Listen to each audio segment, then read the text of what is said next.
Okay, thank you. All right, good morning. So this is the last kind of general lecture that I'm going to give, and then the last two times that we meet, I'm going to just go over software and problems and discuss specific things that we can do on software, and hopefully you have some questions and things you want to learn that we can talk about. So this one, today we're going to talk about texture components. It's one of the main questions that students have when they first start working in texture analysis is, okay, now I've measured the texture and I see these pole figures or I see these orientation distributions, so what does that tell me? So that's what we're going to try and discuss today. So first of all, like we mentioned a couple of times, texture comes from pretty much any forming process. Any deposition process, any casting process, you get preferred orientations that develop because of thermodynamics, which is giving you low energy surface minimization, or you have thermal gradients where you're solidifying in a specific direction and certain planes will line up with that thermal gradient. Or you have plastic deformation where specific slip systems become active in different crystal systems, and those will lead to texture development. So pretty much any type of processing will result in some kind of texture in the material. So here's just kind of a list of some of the textures. Right, so if you have face-centered cubic or BCC, then these are the types of slip systems you have. If you have, let me actually switch out and show you another page here quick. This is from the ASM handbook, handbook 9. And I hope you can read this.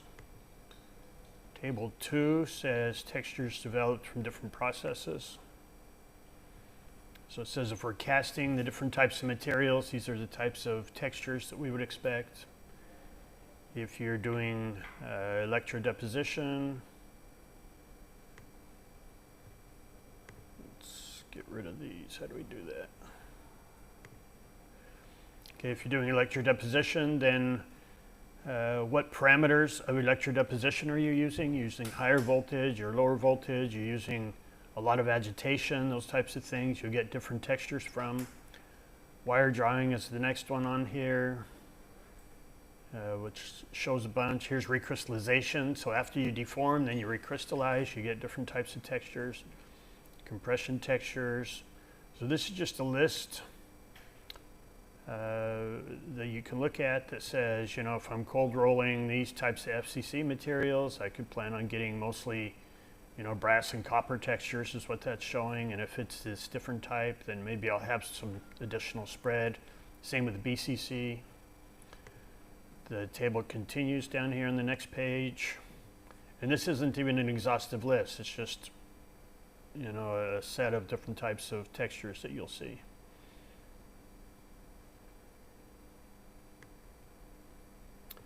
Keep going down. So these are rolled BCC, rolled FCC, and then again recrystallization after rolling. Well, you can go in and there's either in tables like this from handbooks or from technical papers, you're going to find a lot of different components that are listed in textures. For example, I just thought of one where you have FCC rolling. So these are kind of the main rolling textures. But if you go to Englers and here's Jürgen Hirsch, Olaf Engler and Jürgen Hirsch, if you go to their paper from the mid-90s, they're going to list components that are P components and R components that I haven't listed in this table here. So there's a lot of specific textures that are going to be available that you can look at. Okay, go back to PowerPoint.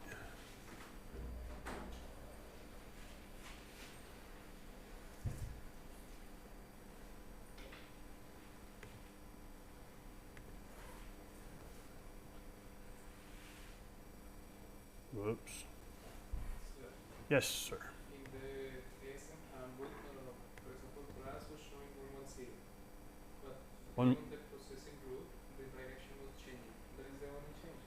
The plane was showing actually 110. 110 normal and 112 along the rolling direction. So that is for rolling. That means brass in any of, if it's electrode position or rolling. I got it, I got it. So the question is, it listed things like brass, copper, or brass texture and copper texture. And that doesn't mean that's the texture that you're going to find in brass or the texture that you'll find in copper. It's just the name of that specific component. And it's an FCC rolling component. So you have a brass component and then you have a copper component. And those, if you look at a study, which I might have shown here, you have a study where you start with pure copper and then you continually add zinc. The texture will change from that copper component to that brass component. But it's things that you'll see if you roll aluminum, you'll see a brass component and a copper component. Right, so it doesn't mean it's that material, it just means that's the name of the component. So we have S texture, we have a Gauss texture, we have cube texture, we have brass texture, right? So it doesn't mean brass, it means that component. 110, 112. Actually, my question was like, if you may show the ASM handbook once. Yes.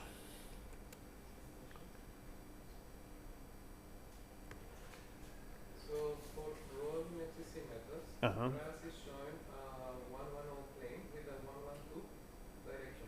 Okay. And if we go up, like we have like this in the upper page, you have some for electrode position. For example,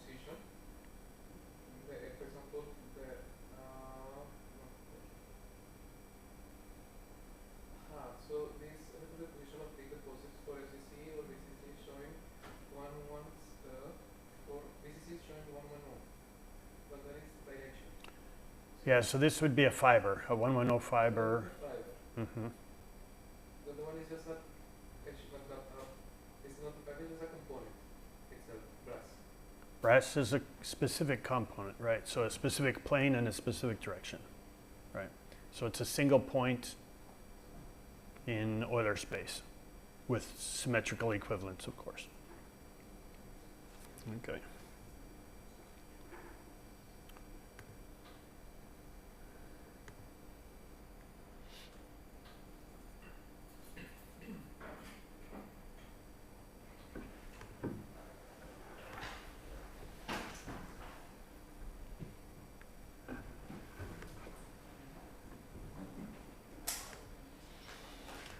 Okay. So sometimes with deformation textures, the reason that we get these textures is because of slip anisotropy. You have slip on specific slip systems. And as you do the modeling or as you do the observations of what happens, this specific example happens to be with uniaxial deformation of BCC, of tantalum. And so if you have a texture component in this direction relative to your compression direction, right? So this means relative to your compression direction. So if you're on the left side of this line coming up from kind of 110 to 411, your texture will tend towards a 100 component. And if you're on the other side, it will tend towards a 111 component, right? So this is kind of orientation flow. As you deform in compression, it will tend to rotate up towards those stable positions, which are the 111 or the 100 stable positions. And we can model that and we can observe it, and that's how, that's how texture analysis is built up. As we've observed these things and said, okay, we don't want that, so how can we control it and make it so it comes to be something different? So this is showing rolling in FCC material. It's ideal texture components are shown with different symbols here. And so this will include a Gauss and a brass and a copper and all these things. And then when we look at inverse pole figures showing at the top and pole figures 111, 100, and 110 showing at the bottom, these are the types of data that folks in texture research become quite familiar with. Right? So I know if I see this pattern in an FCC material that the material's been rolled or deformed in plane strain compression. And we know in some extent how to control that. If we want more brass, we're going to want more shearing in the deformation. So we take a larger bite. If we want more copper, we'll do a little bit less, or a little bit higher deformation, or a little bit less per draft. Okay, so here's showing a orientation image of rolled sheet. This is in BCC material and iron. And this is similar to what I showed yesterday when I was comparing EBSD with X-ray. But again, you see the 111 component that is dominant as the gamma fiber that we call it in BCC rolling. So if we look at this in steel materials specifically, and we're looking at this phi 2 equal 45 degree section, you can look at specific points. So this gamma fiber that is showing along this, and the little cubes that are drawn here are showing you the different orientations of 111 pointing straight out and then rotating in different directions. And all of those belong to this position in the 111 pole figure, where the 111 is pointing straight out at the out of the plate normal. So this point on the pole figure corresponds to this line in your ODF space. Right? And the same thing we can look at when we have a component in 110 that's pointing in this direction. So this is 110 aligned with RD, right? And when you have 110 aligned with RD, all the lines, all the intensities are going to be along this position, right? And you can see the 110 plane lying down into this. If you think of this as a cube that's drawn, and then it's rotated 45 degrees here and then back 90 degrees from what it was over in this corner. Okay, so in the pole figure, it's representing a direction, right? We keep emphasizing this. It's representing a direction. In the ODF space, or the three-dimensional space, it's representing a specific orientation, which includes a plane normal and a direction, or the three other angles, or however you want to think of it. All right, so again, this is something we discussed briefly on yesterday about comparing EBSD with X-ray, and you know, what do we exactly get with EBSD measurements? So I'll skip over that one. Volume fractions we did as well. And then this is just looking at how we actually do the calculation, if we do a binning type of a procedure, if we do a generalized spherical harmonics. So let me skip through that. Sir, yes? my question is that you have talked about deformation texture and rolling texture. Say again, the rolling texture and? Earlier you showed explain the deformation texture. Deformation. So a deformation texture is a generic term. What kind of deformation you are talking about? Any type of deformation. So if you're doing plastic deformation, you're going to have anisotropy of slip, which will lead to some kind of textures. Right? For this one, this is a rolling texture. I showed one. Where's the tantalum one? Oh, right there. So I showed one here that's tantalum deformed in uniaxial compression. Right? So that's BCC deformation, uniaxial compression. This is FCC rolling. This is BCC rolling. So rolling is one of the kind of deformation. Right.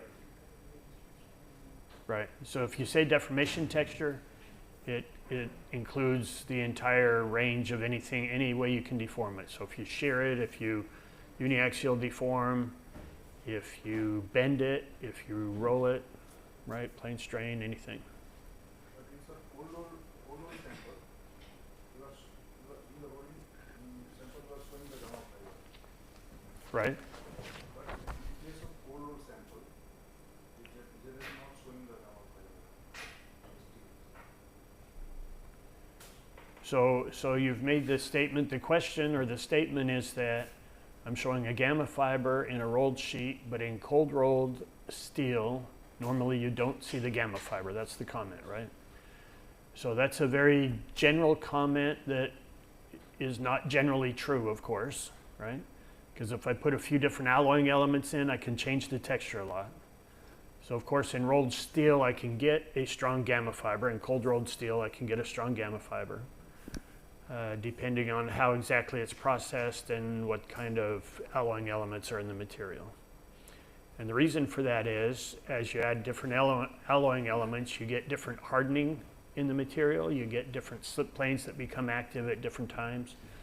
And so then, there's a lot of work in texture analysis saying, if I sprinkle in a little bit of this material, then I'm going to have a different texture evolution. And then, sir, we can say the cold roll sheet has good formability.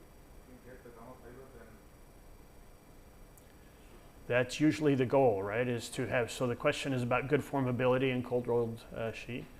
So the goal is to develop a texture that will give you good formability. Typically in cold rolled steel, a lot of times, especially IF steels or something like this, that's what you want, is good formability. And so you're looking to the processing and the alloying that will give you that type of formability based on what your observation of texture is. But this is for only ferritic steel. Gamma fiber gives good formability for the ferritic steel. For BCC in general, gamma fiber tends to lead to good formability. And you can do, there's a lot of modeling you can do where you're modeling what the R value is or the Langford parameter is, which gives you a measure of formability. And typically a gamma fiber leads to good formability.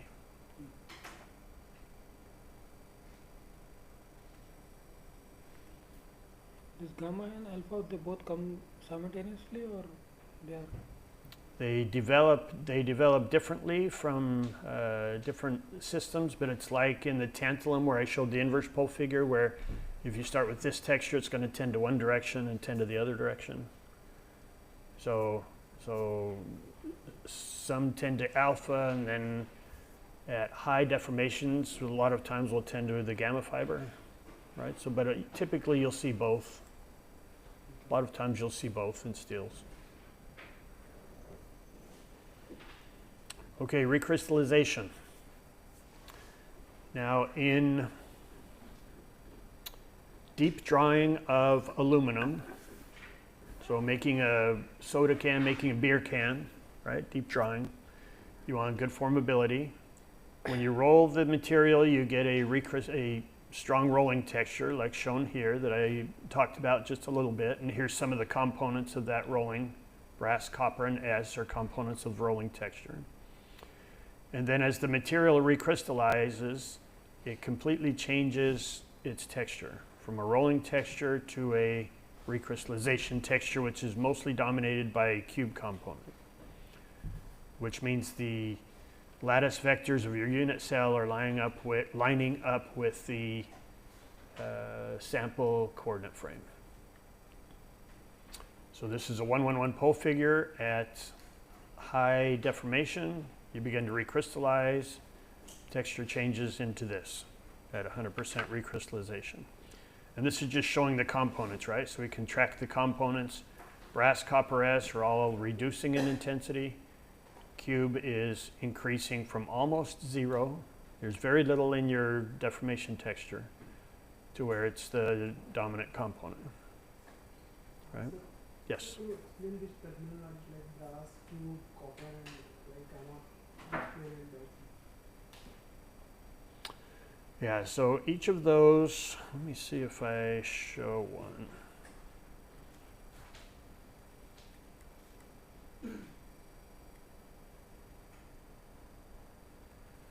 Each of those correspond to specific positions, specific orientations.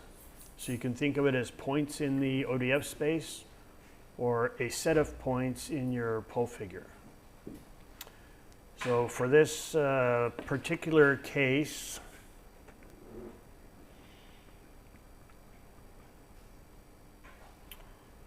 let me see if I can pick out different ones. I'd probably tell you wrong, but like the pink ones would be one component, the yellow ones would be a Gauss component, for example, is yellow. The blue ones are going to be your brass components, green, copper components, right? So these types of things. And let's go back to this table again. Let's just bounce back and forth a little bit.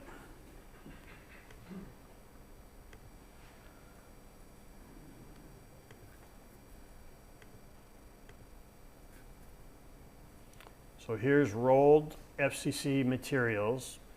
In Gauss, it's showing 110001. Brass is 110112. Right, here's the different S components, copper component, right, all the way up to this Taylor component, or sometimes we call it a Dillamore component. So this is kind of at the end of what we call the beta fiber. So there's the fibers defined, the alpha fiber and the beta fiber. So these are just specific sets of Euler angles or specific orientations for each one of these.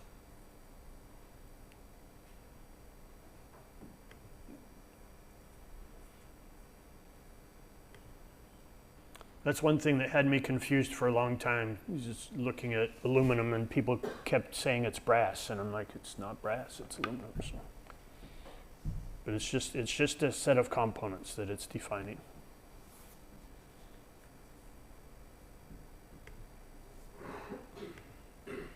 Okay.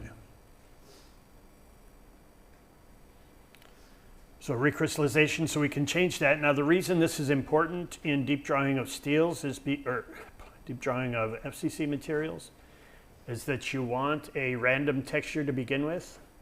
Otherwise you get a lot of earring that happens, or as you start to form a cup, you get these bumps that form on the top, and then you have to trim all those off and throw that away or recycle it. So the more random the texture is as you begin that deep drawing process, then the more uniform it is, the earring behavior is. So if we do a rolling, then that will form very strong ears. If we do a cube component like that, it will form very strong ears. But we completely recrystallize it. We do one more pass of rolling where it's trying to go back to rolling texture, and it tends to randomize the texture. So the way the processing has been developed through texture analysis, you roll it, you recrystallize it, you do one more rolling, and then you can deform the material, right? And then you get good formability in the material. So there is online question. Yes. Online question says, which output image from EBSD like IQCAM can be used to show best recrystallization texture or rolling texture? So the images formed by EBSD data typically are not showing texture data. The orientation maps will show the orientation components. And so sometimes you can get, if you have a gamma fiber where 111 is normal to the plate, then you can see a lot of blue or a lot of 111 orientations in your map itself. The CAM and the IQ maps and the G&D maps, all these kind of things, are showing specific features of the microstructure that are not directly related to texture. Sometimes they're dependent on texture, but they're not showing texture itself. So the only thing that really shows anything about texture are the orientation maps. Now you can do an IPF map, which shows the entire color, the entire color spectrum over the unit triangle. Or you can do like we did yesterday, where we said, let's just look at 100s to within 10 degrees or something like this. And then we can just plot a specific component that we're looking at. And you can do that for a fiber like we did, or you can do it with a specific component. And we're going to talk about that in a minute, but you can say, where's my copper texture, where's the brass texture, the cube texture. Just show those specific grains. Right. Okay, thank you. Appreciate it. All right, solidification. So this is a structure that's solidifying from a directionally solidified region. A down here is showing where the chill plate is. So this is where the material starts. So you basically get a texture like this, kind of a random nucleation of grains. And then as the material starts to grow, it's growing away from that chill plate or from the mold wall, like it's calling it there.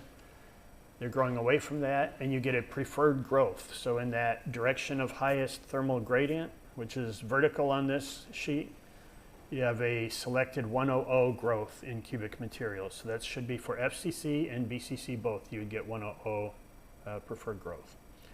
And so as you get higher up in this is just showing textures across this region. We go from A all the way to where we get a very strong 100 fiber texture. Okay. And this middle direction here is obviously showing the vertical direction of growth. It's not showing like the default would, whatever is pointing straight out of the specimen surface. Okay, so that would be called a 100 fiber. So for this specific 100 fiber being shown here, we can see the pole figure. This is a 100 pole figure, of course. So that's the intensities being shown, which again, I should have a scale there telling me what they are. Here's the discrete plot. And then this is just a plot showing the different components, the individual components of that 100 fiber. So the yellow one, which is a cube, you know, it's 100 pointing out, but then it's rotated 45 degrees from our sample coordinate frame. Those would have points in this position on the 100 pole figure, right? If it was a 111 pole figure, you would have points on these lines halfway out, right? And then it shows all the other colors. So this is one like I showed with rolling, where it had the different colors representing different components, but I didn't define those. Sorry about that. And this one's showing for the 100 fiber and the different positions of where those would be.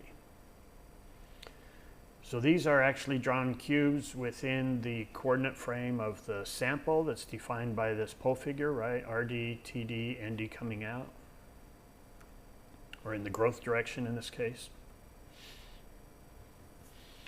So there's a lot of things that form as fiber textures in texture analysis.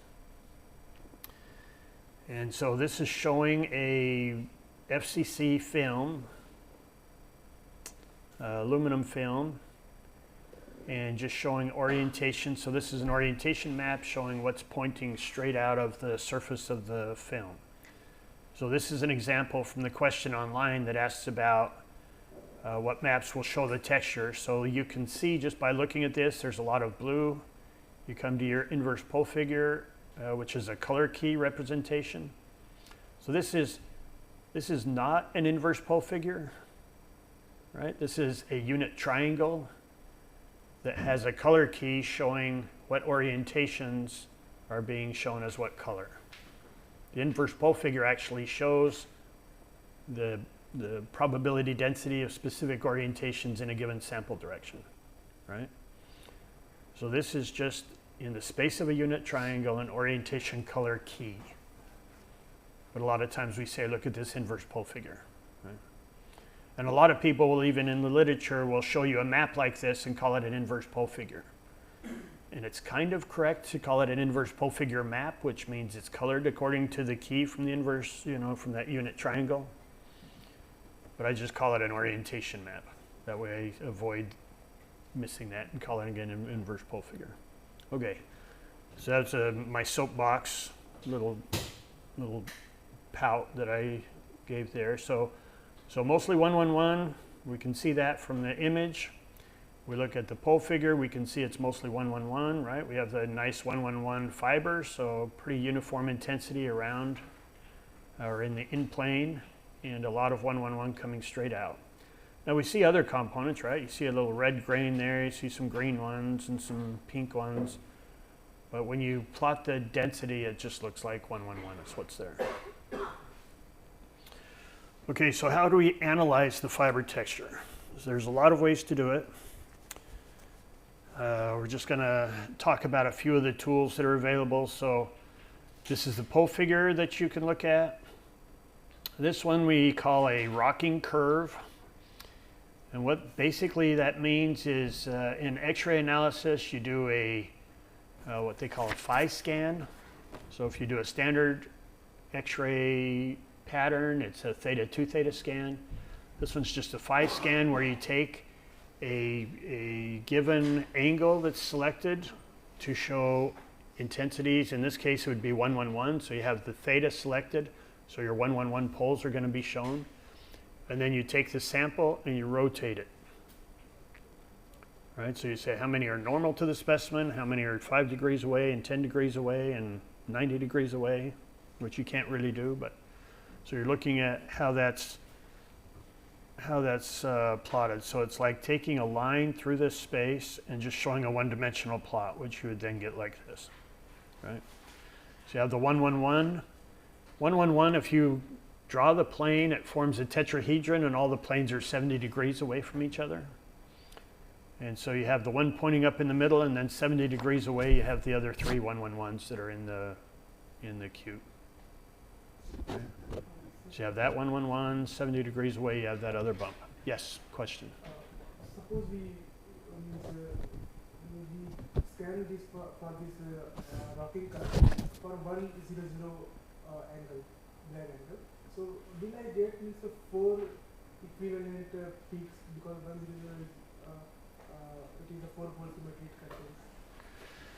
Yeah, so the question is, if we scan a 1 0 0, then am I going to see 4 peaks, because that's how many points you would maybe see in, because of the fourfold symmetry is what you're talking about. So we're just scanning out 0 to 90 degrees. So let's say we had a 100 texture like we had in this material, and we did a rocking curve for this.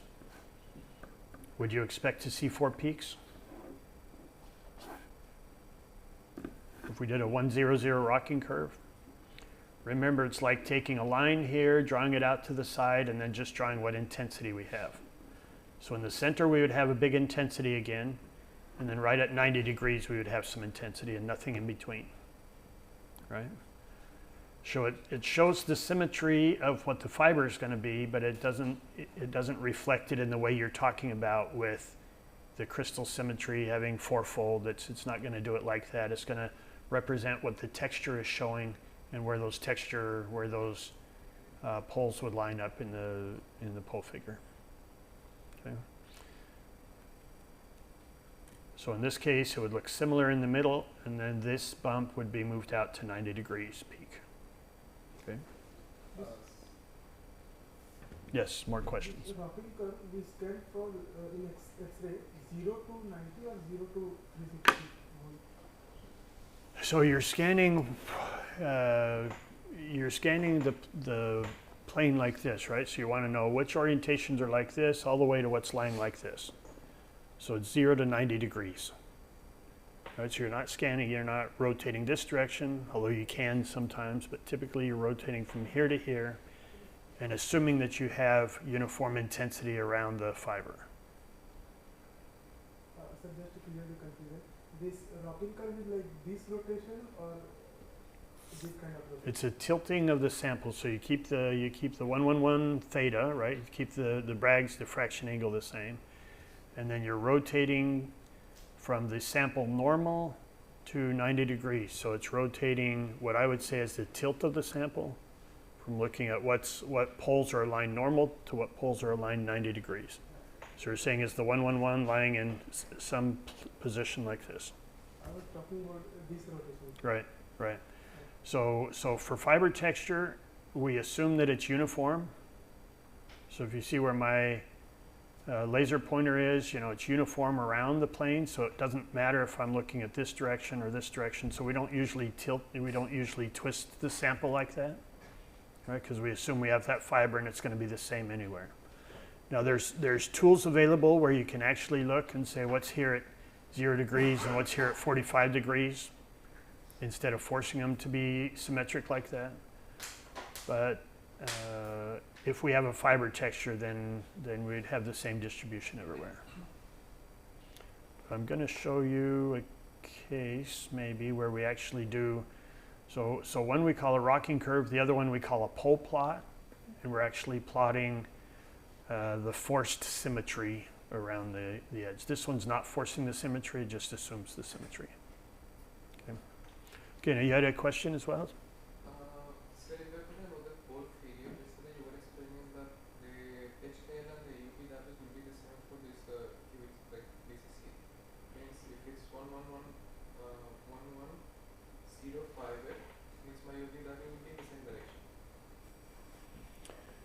So question, I might have you clarify the question, but I understand the question to be, so for cubic materials, the pole HKL pole is aligned with the UVW direction.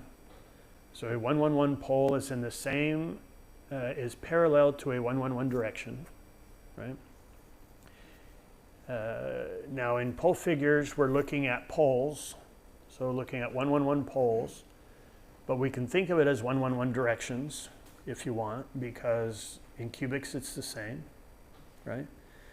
Now when we define a specific texture component, we define it as HKL UVW, where HKL is in a normal direction, UVW is aligned with the reference direction or rolling direction, right? So we define two directions, or one pole in one direction.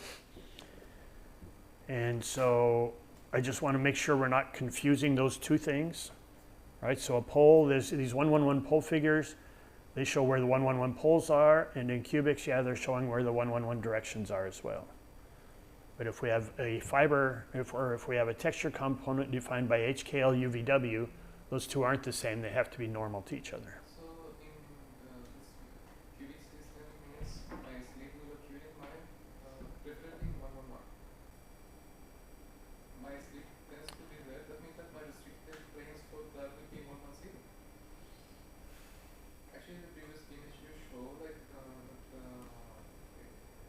grain. Previous one, the blue one, we were showing like most of the grains is actually 111. Okay, yep, for this film, this is an aluminum film, right? Oh yeah, sorry.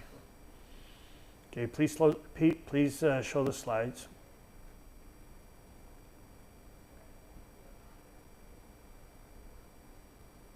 Slides, please. Hello. There we go, we got it.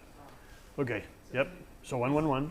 So in this code failure means I'm having a normal code with, let's say, just fiber, and most of my grains actually are related to 111. Or in the 111 direction, right? So in actually some textbooks they are saying that generally in BCC, since the sleep system is restricted to 111 fiber, means my planes will be restricted to 110.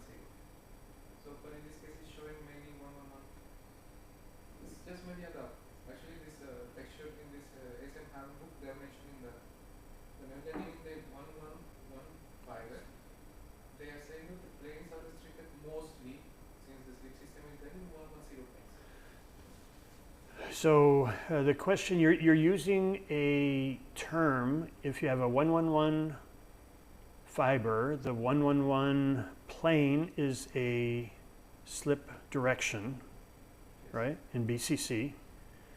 So if we have a BCC material, 111 is a slip plane, 110, slip direction, 110 is a slip plane.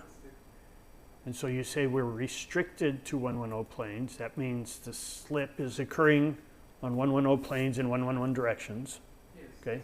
But mostly people. And then what's the question following that? So in this case we are having this 111 direction, right? We have 111 aligned with sample normal direction. Yep. 111 direction. Mm-hmm. So it has a relation. That means that this one should be mostly showing 110 type of planes, or it's like I'm just mixing. Yeah. So this specific one actually happens to be aluminum, right? FCC, and it was a deposition, so it's a thin film, and so this texture is governed by surface energy minimization. So 111 planes are lying in the film, so that's why you get this pole figure like this. Now 110 has to be 110 90 degrees away from that, right?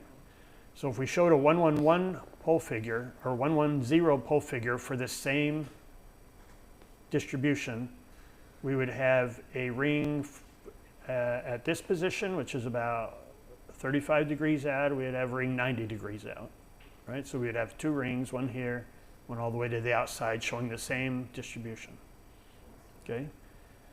So it doesn't mean we should have a specific 110 component anywhere. It just means, we're showing it in 111 space because that's the fiber, so it makes sense to show it in the whatever fiber we have to show that space. And then all the others are going to have that same fiber character. They're going to still have these circles, small circles or great circles that are formed in the pole figure, because we have a dominant direction and uniform in the plane. And anytime we have that, any pole figure you show is going to have similar character, where you're going to see these small circles or gray circles. Okay? Okay, so here's a good example of that, actually. This is a good follow-up question. So copper does the same as aluminum, where it tries to form a low energy configuration 111 in the plane because it's FCC. But copper is very low stacking fault energy, so it tends to twin, right? So if we look at an inverse pole figure of a distribution in copper like this, we have a lot of 111, we have some 100, we have some 511, and we have some 325. So if we look at a orientation map, we had something like this, right? Interesting orientation map. This is not showing any boundaries or anything, it's just showing orientations. And then we can look at specific types of orientations. So this, we're doing a crystal direction map again. Remember, this is where we're trying to plot fibers and volume fractions of specific fibers. So we're saying, let's plot all the 111s to within 9 degrees, make them blue. Let's plot all the 325s to within 6.5 degrees, make those red. And let's plot all the 511s to within 9.5 degrees. And then you can see where all these positions are in the distribution, right? And then we have some others that aren't included in those. There's volume fraction. I'm going to skip over that, but we can obviously show the volume fraction. If we show a pole figure, oops.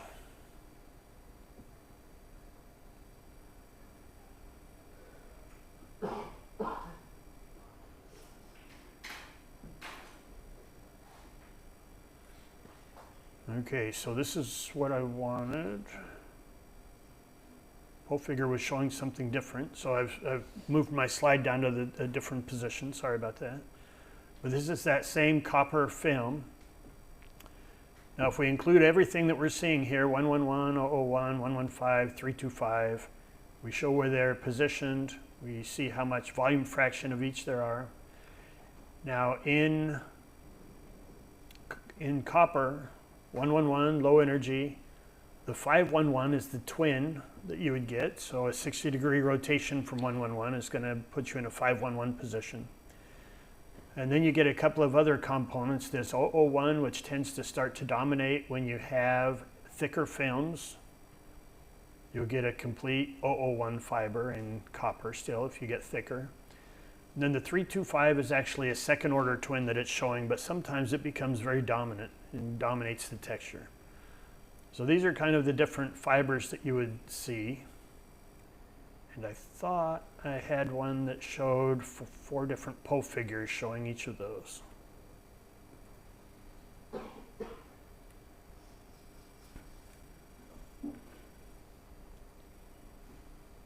No, somehow it's not there.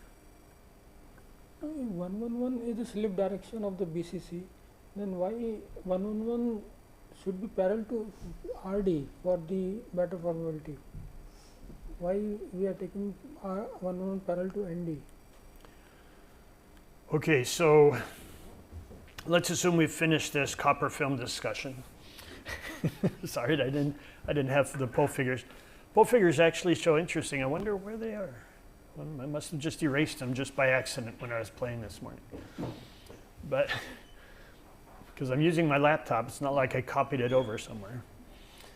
But if you show the 4 different pole figures, you'll get a peak anytime you have the fiber. Right? If you show a 111, you'll show a peak in the center of the pole figure. If you show a 115, you'll have a peak in the center of the pole figure with a bunch of rings around it. If you show a 325, same thing, peak in the middle, rings around it. So all of those will show fiber textures. You'll just be different numbers of rings based on how many 111s or 511s are in the material, right? So sorry I didn't have that. So the question comes up, going back to BCC rolling, and says if 111 is a good slip direction, if 111 is the slip direction in BCC, why does a 111 normal to the plane result in good formability? Yeah. Yes.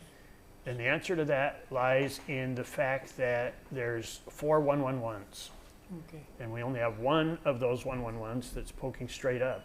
Mhm. So the other 3 are all at 70 degrees, right? It's not at 45 degrees, which might be ideal if you're doing a deformation, you know, a tensile or a biaxial deformation. But all of those 3 then are in pretty good position to slip. Their Schmidt factor is pretty good Okay. to slip for those other 3. Okay. And so in texture analysis and the formability, you can go in and you can do a modeling, a crystal plasticity modeling like Dr. Masarovich talked about. Mhm. And you can determine, actually, you can do the inverse problem and say this is the best orientation for best formability in my distribution. Okay. And so 111 fiber is something that we have found, frankly, through experiments mostly, and then we validated it later as the science has caught up, as the mechanics has caught up. We validated that through mechanics. But most of what we know in texture analysis and most of what we know in manufacturing through the years has been developed in an empirical way in the factory, right? So some smart technicians have been doing stuff and playing and say, okay, this gives me the best results. But we can go and do the back calculation and figure that out. But if you think about it, it's those other 111 planes where slip is going to be occurring. So it's only It's the not one- going to occur in that plane. Okay. Did you have another question? Okay. So, sir, you mentioned for the deposit coating, especially thin films, you get this 111 fiber generally.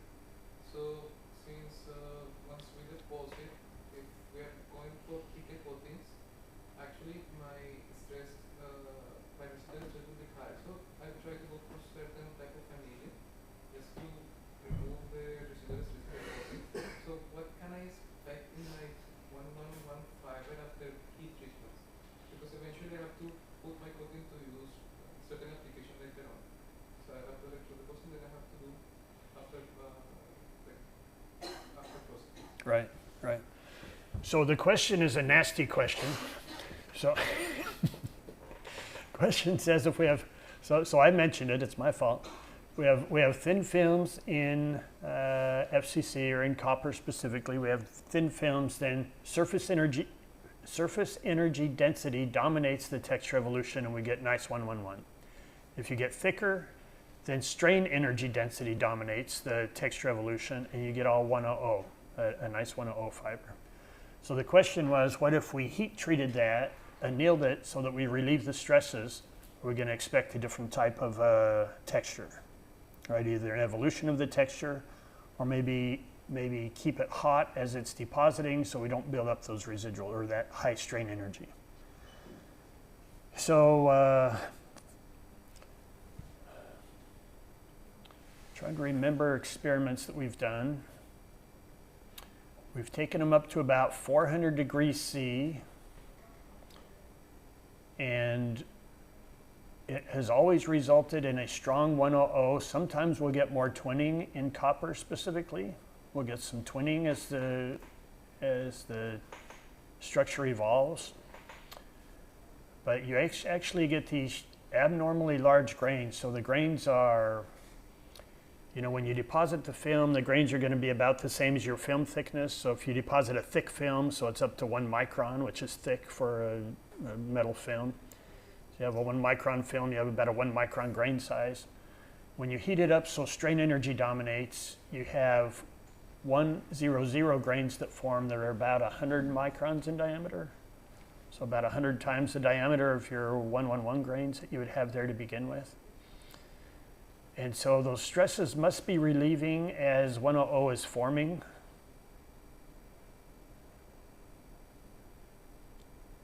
But still strain energy is how we define, how we describe the texture evolution. So I don't know that stress relaxation is going to change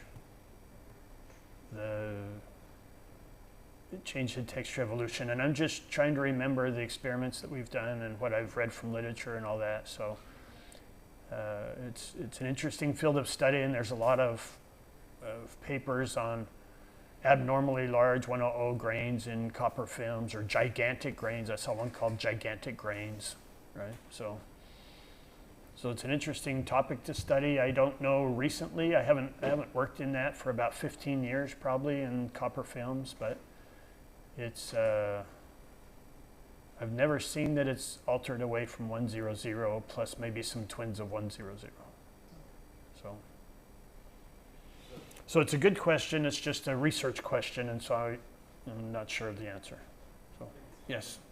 My question is, can you explain the recrystallization texture mechanism, like oriented nucleation and selective growth? Okay. So the question is to explain the recrystallization texture mechanism.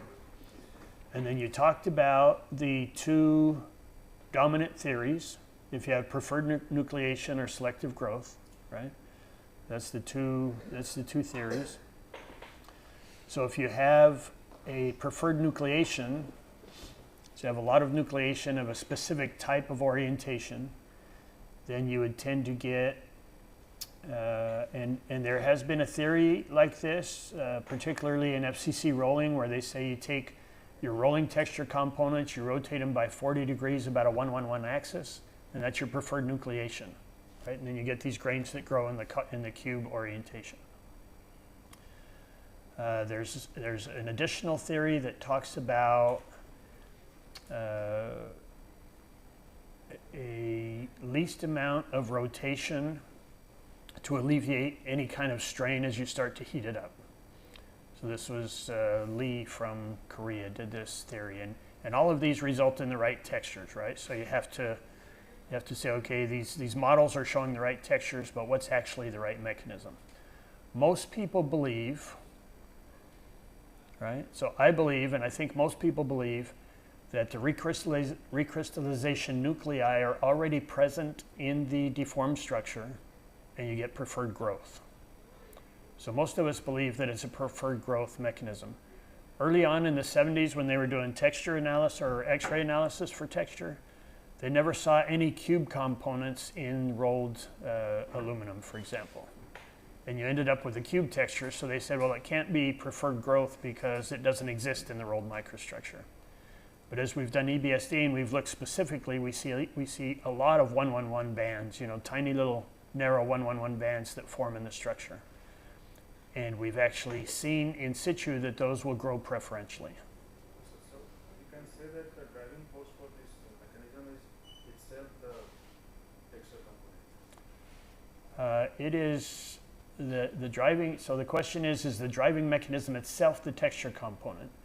And the driving mechanism actually is the surrounding neighborhood of whatever grains are starting to grow, to recrystallize, is the surrounding neighborhood. So is it purely a misorientation between the different regions, or is it a misorientation and a gradient in your lattice? And most people believe it's because you have a lot of gradient in your lattice, which means a lot of geometrically necessary dislocations, or a lot of CAM you would measure in EBSD, near a nucleus that doesn't have very much of that. So the cube component in the rolled material doesn't have very much deformation in it, tends to be a little bit stable, but its surrounding region is highly strained, has a lot of energy, strain energy. So the explanation for that is the growth of that 100 because the surrounding matrix is so highly misoriented from where the 100 is, as well as highly deformed. Okay? Good. Okay, other questions? Or good questions? Yeah.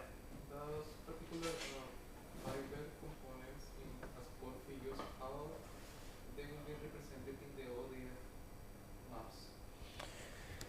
Right, so the question is, how are the particular fiber components represented in the ODF space, in Euler space? And those are always a line There's always some kind of a line through Euler space. Sometimes you can see it really nicely, like in the gamma fiber with the phi 2 section. The alpha fiber for aluminum, you go through separate sections. It's not a single phi 1, phi or phi 2, but it's a continuous curved line through that nonlinear space that you're following. So it's a continuous set of measurements that span some kind of a line through ODF space. Okay? And I have an example of one of those coming up here, I think, right? I thought I had those other pole figures too. All right.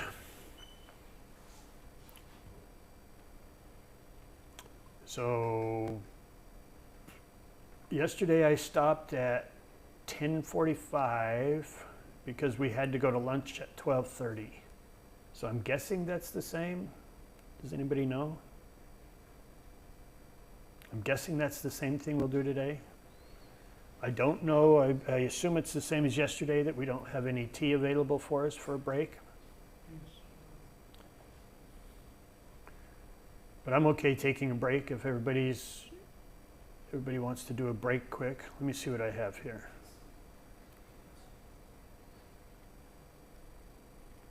Yeah, I'm okay right here doing a break. That's good. So let's do a short break.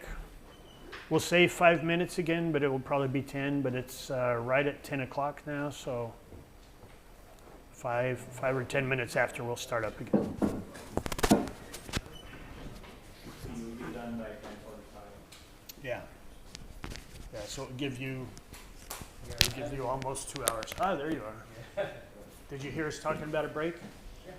So 10:45 is when I'll quit again, and so he'll quit about 12:30 again. Is that the plan? Because then we'll go to lunch at 12:30. No issues. We will go at 1:15 or something like that. And Okay. they will come, and we will go from there. Okay. So it's okay for us for me to go all the way till 11 then. So maybe we can continue 15 more minutes, so that when they make the tea and then they can go. Okay. Didn't quite get it. I think he wants us to keep going for 15 more minutes now and then take a break when there's tea ready. I think he's trying to call people back in. That's what I understood. I don't know if that's true. But these guys are taking a break too.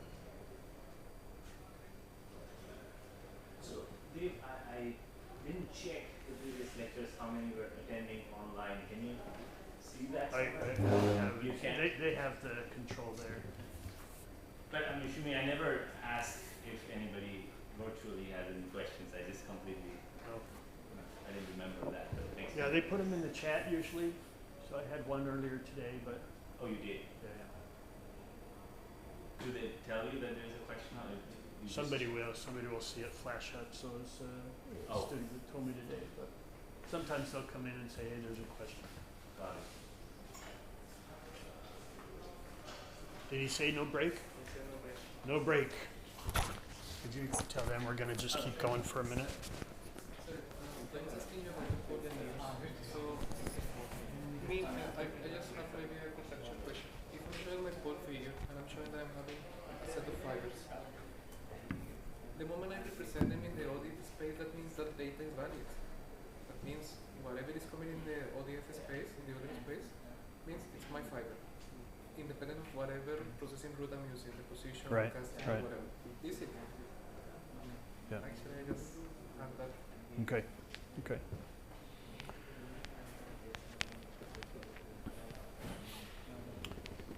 All right, I think we're ready to keep going. Is that true? I told them that it was happening. The collar's uneven. You see these things, you say, yeah, okay, we're going. Tea outside. I told my color's uneven in the video. Okay, so we're gonna just keep going. If people come back in, that's great. So we're doing what the professor says. All right, so we talked about copper texture in a film specifically, but electrodeposition of copper is used to create interconnect lines for computer chips. So this is what's what is how your CPUs are made for your processor, right, in microelectronics. So you have the signal from the semiconductor. Sorry about the false alarm on the break. You have the signal from the semiconductor, and then you have to move that signal to another place, right? So you have to move these around. And you do that through metal lines. And typically these days, these are through copper lines, right? So when you deposit in this process called Damascene processing, where they etch a line into the dielectric. I'm enjoying a distribution of treats here just to satisfy the lack of break. Okay. Okay, so when they deposit down into the line, you have a surface energy density that is dominating from the bottom of the trench as well as from the side of the trench. So then you can get this is a theoretical type of a texture that you might get. You might get a 111 fiber, so 111 pointing vertical from the bottom and 111 pointing vertical from the sidewalls. And if we look at what the texture actually looks like for that, we have some intensity in the center, we have some intensity out at the sides, and of course we have the blue texture. This is a blue fiber, and then the red fiber that's coming around like this. And we can see both of those in the texture. Now, typically when we have fiber textures, so we have a direction that's common and then a rotation around that, we tend to have a weaker texture than if we have specific components, right? So if we say we have a cube texture, it's going to be really strong. If we have a fiber texture, a 100 fiber, then it would tend to be a little bit weaker. So in this one, when we have two fibers, again, the texture intensity is going to weaken a lot because we have distributions around an axis, and we have multiple distributions around multiple axes. So the texture tends to weaken, but still has some importance in how the material behaves. And sometimes we want to develop a lot of fibers to randomize what the texture is. All right, so this is showing then in some interconnect lines. And this is, if you look at it, I can tell immediately it's a really bad processed line. But you can tell what's pointing in the 111 direction from the bottom of the trench. You can see these red, and then the blue are 111 pointing on the sidewall of the trench. So they're pointing vertical in this image, or coming straight out of us is the red coming straight out of the page, and pointing vertical is the 111s. So those are the dominant texture components, and it's telling you what fraction of each there are to within 10 degrees, right? So, oh, and I got a treat too, thank you. Okay. All right, so if we come in and we look at this rolled texture again, we see the components, recrystallization texture components that we might see. We can plot them up as distinct orientations. We can put them in Euler space. We can plot what's going to happen during rolling of HCP materials, which is interesting to look at because if you have a C to A ratio less than the ideal, right, or greater than the ideal, greater than 1.63, you're going to have a split towards the rolling direction. So this is your basal plane pole figure. And instead of coming straight out like it is when you have an ideal C to A ratio, it's going to split side to side like this, like you might get for magnesium, or it's going to split side to side towards TD, which you might get for titanium, right? And these are very ideal types of textures that you can see and you can look for as you're looking at these different materials. Okay, here's the one I was talking about where we had the copper and then adding a little bit of zinc. So there's the rolled texture for copper, and we tend to get a strong, what we call a copper component, right? So 211, 111 type of a component. And as you're adding zinc and we're again rolling, this 96% reduction, so we're rolling down to thin plates. As you're adding more and more zinc to get brass, so 30% zinc is cartridge brass, right? That's the one they use to make bullet shells. That's why we call it cartridge brass, but you need deep drawing capability. Then the brass component tends to dominate. So we start off with copper dominating, which is down in this region, and then we get brass dominating when we have a lot of zinc in it, which is up in this region. So if you look at crystal plasticity models, it's all FCC, it's all completely in solid solution, and yet we get different stable texture components, different stable orientations. So we didn't talk about that. Dr. Masarovich didn't talk about that when he's doing the model specifically. But the difference that occurs is you have a difference in hardening. Okay, so that solid solution is going to give you a difference in hardening, and as different planes will harden differently, you can gear the models towards the observed texture components. Okay. All right. All right, and then this is just an example of what we're going to play with in a couple of days lecture, where we're playing with different texture components and say, let's type in each of these different orientations. So 112, 111, that's a copper texture. 110, 112, that's a brass texture. So yellow is brass, green is copper. The blue is an S component, which is between those. 110, 010, that's a Gauss component for the red. So there's not very much of that. And you can see the bands of the other components that exist in there, which are all rolling texture components. But you can not only get the volume fraction, you can see where they are spatially. Yes? Why they are named as copper or brass? Means, well, I mean, if you look at this example, if you don't have any zinc in there, you get a stable component out here at 411, 1111, 8, whatever it is. And then as you add zinc, then you get a stable component at your brass, at your 110, 112. okay.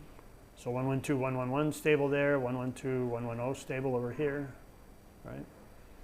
So people gave them that name because they said, okay, stable in copper is going to be this component, stable in brass is going to be this component. So they just gave them that name, even though they exist in all the FCC materials. They will come after rolling reduction. So after rolling, so this is 96% rolled. All of these are from 96% rolled. And so this is the final rolling texture that you get for the different materials. But somebody just came up with a name, and either we followed it or we didn't follow it. Right. So there's a lot of these where people come up with names in the literature, and we just will adopt them. So difference arise because of solid solution hardening, or copper zinc bakes some other phase? Or Yeah, because of solid solution in that case for copper and brass. Yeah. copper and brass. Yeah. So it can be defined well in the models based on that. All right, so looking at texture components, this is just saying, do we look at the individual texture component, which would be shown in red here in the 01 pole figure, or do we look at all the symmetrically equivalent positions? And typically when we're doing volume analysis, we're looking at all the symmetrically equivalent positions, right? So we can either tell it to enforce the sample symmetry, which is this button here, or we can input all the individual components, the symmetrically equivalent components. Okay. And then that one we looked at already, where we're doing the components for that copper. All right, now I have a fun one to show you, showing shape forming in mag pipes. So this is magnesium, and I want to show you a video if I can. I'm just pulling it off YouTube. Let's see if it works. And this describes a shape forming process. And oops, it's going already. I didn't mean to start it. All right, so let's pause right here a minute. Okay, so you have a billet of material. So this is the magnesium that I want to form into a pipe. So it's donut shape. We have a die that's scrolled, and it's trying to push the material towards the center. So it's got a spiral that's trying to push the material in towards the center. And then this is just a container we're pushing down. So this billet is going to go inside the container.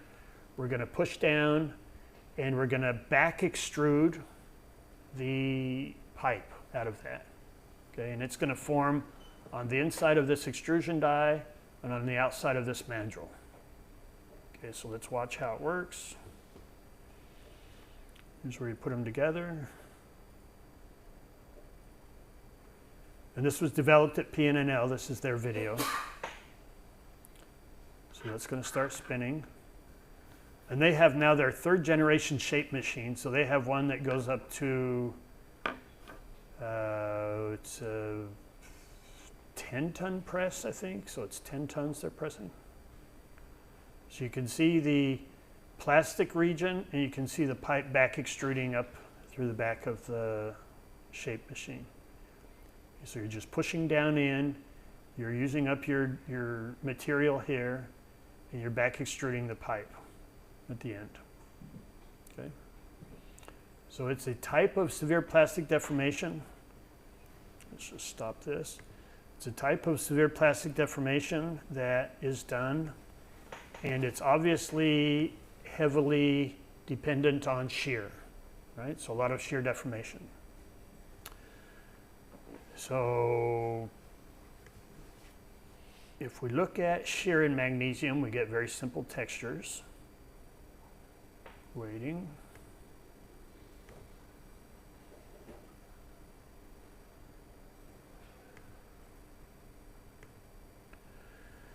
Okay, so that's just showing how the system works, which we saw the video. We are looking now at orientation maps. So this is where the wall of the pipe is extruding. So this is just one wall of the pipe. So we've cross-sectioned it.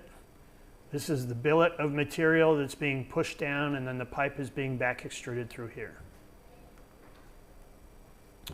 So if we look at an ideal shear texture in magnesium, if we have a shear plane normal in this direction, a shearing direction in this direction, we get mostly this fiber that we call a P fiber, where the basal plane is oriented with the shear plane normal direction. There's another fiber that sometimes we see where we have a 1-1 bar 2-0 direction aligned with the shear direction, and then we get a fiber in that 1-1-2 bar 0 direction. But generally, we'll get this strong P fiber texture. So this is showing the ideal texture that you would see in pole figures. This is what it is in orientation space, and you can see what's being shown here. And I have to put my glasses on so I can see it because I don't remember. So this is a constant phi2 sections that we're showing. So capital phi, phi1, constant phi2. So it's lining in these positions, which is coming up in the phi2 direction. So you have a line at 90 degrees in capital phi, 0 degrees in phi1, and all the way through phi2. So phi2 can be anything. So you have a line coming up through orientation space like that.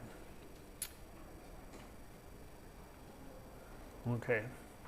So if we measure a texture, depending on where we are, we're going to look at something like this, right? So here's a texture that we've measured. So that's our measured texture, and we can tell that that is a P fiber, some kind of shearing texture, but it's not in the same plane as this.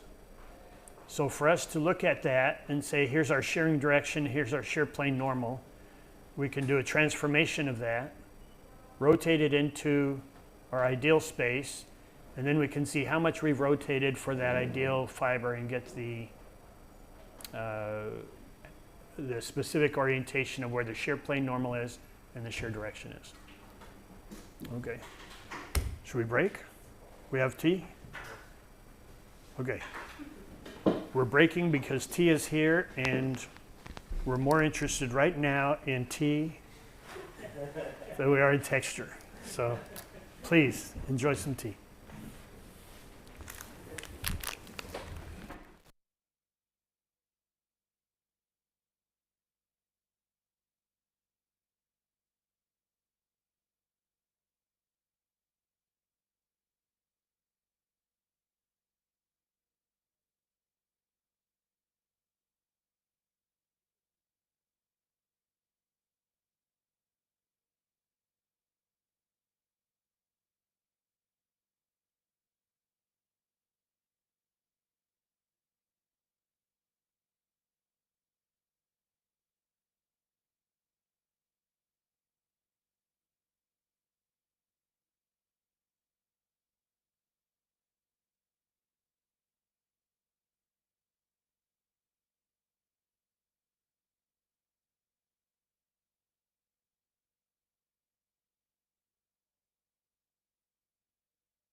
Black.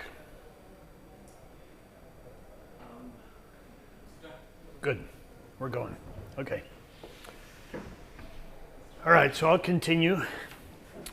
We were talking about ideal texture components and rotating whatever our observed texture into that component is. This is a nice example because it's a nice simple texture. It's easy to identify typically. A lot of times you'll have textures that aren't quite as easy to define as what I'm talking about here. But this specific one is nice. And this was one of my PhD students, John Young, that was playing with this. And what he did is he was looking through the billet part of the material and determining what the flow direction was for the metal before it went up into the pipe. And so what happens is the metal is flowing. Thank you. Metal is flowing, of course. It comes into the inner wall, starts going up steeply at the inner wall, but it's still flowing pretty horizontal here. So we have material flowing like this, which means basal plane is normal to that direction, right? This is the shearing direction. So the basal plane or the slip plane is normal to this direction. So it's basically going up here. So the slip plane is going to be normal this way. And here, this slip plane is going to be normal this way. All right, so this is different alloys, and what happens, how the slip plane changes is the distance from wall of the inner pipe. And some structures. This one is just showing from the inside to the outside wall, but let's look at the pole figures of those. So right at the inner wall, remember I said that the slip plane comes in, it lines up with the inner wall orientation. And so you have a pretty perfect shear texture P fiber component that you'll see right here. So you see that pretty nicely. And we're showing the basal plane pole figure as well as the 101 bar O, which is a prismatic type of a plane, and a 10 bar 11, which is a prismatic type. As you come in further into the wall thickness, so this is the inner wall down here. As you get to the outer wall, that has been spread around, so you can't pick out a specific component very well. Right, that's been spread. I said it was coming all the way down here normal, but as it goes up the pipe, and then we cut the pipe wall and examine the texture, it's been smeared up there a little bit, so you get some shearing obviously in that wall. But it's spread out quite a bit. So this texture right at the outside wall is very spread. It's very sharp right at the inner wall. So we have a heterogeneous texture, which for magnesium is fantastic for formability. And you can actually break down your tension compression asymmetry in magnesium just from having that gradient of texture, which is pretty interesting. Now, one of the things that we've done is we've taken specific points through this, and we've tried to make formability specimens, which are round. In our case, they're 100 millimeters diameter, sorry, 100 millimeters diameter, and we are taking that from a pipe. So what we do is we thin the pipe down, we cut it, we flatten it out, assuming that it's thin enough that we're not causing a lot of slip as we flatten it out. And then we do the formability testing. Unfortunately, our formability testing like that has been very poor. We're not getting good formability, and we're blaming that on the fact that we don't have the entire wall thickness of textures to deal with. We just have a specific texture at a specific point through the wall. But if you take this entire wall, you make a tensile specimen out of it, you're increasing formability by about 40% over a standard rolled specimen. So it's pretty significant, going from about 12% to about 17% deformation. All right, and then that's just showing the angle, so distance from the outside wall and what the basal plane angle is pointing at. All right, so relatively simple example of how you can use textures, find a texture component that you're looking for, and then back determine what the flow in the material was during that process. So here's another example. This is from a friction stir weld.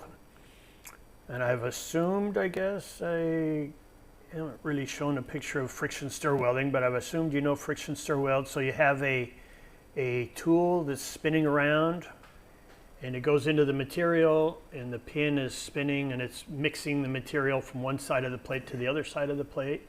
You move that along, and then you get a nice metallurgical joint from that.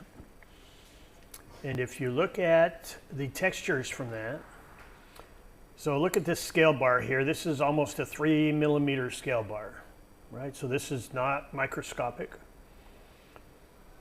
In this case, the pin tool was 6 millimeters in diameter, and then the shoulder was 15 millimeters. So it's moving through the material. We're looking down. So if you look at the center of the region that I've analyzed, you can consider that the tool is poking down through the plate or through the screen that you're looking at, and then it's moving vertically. So it's moving along vertically. Now what happens if we look at the texture from these different positions is we get a similar texture that's being, that you can see, but it's rotating as it goes through here, right? So this one's kind of pointing up in this direction, that same component pointing in the other direction. Now I have done this orientation map. I've colored this showing the poles aligned with the transverse direction. So it's showing poles that are aligned horizontal to this map. Okay. And you get these individual strings of different colors, which is kind of interesting.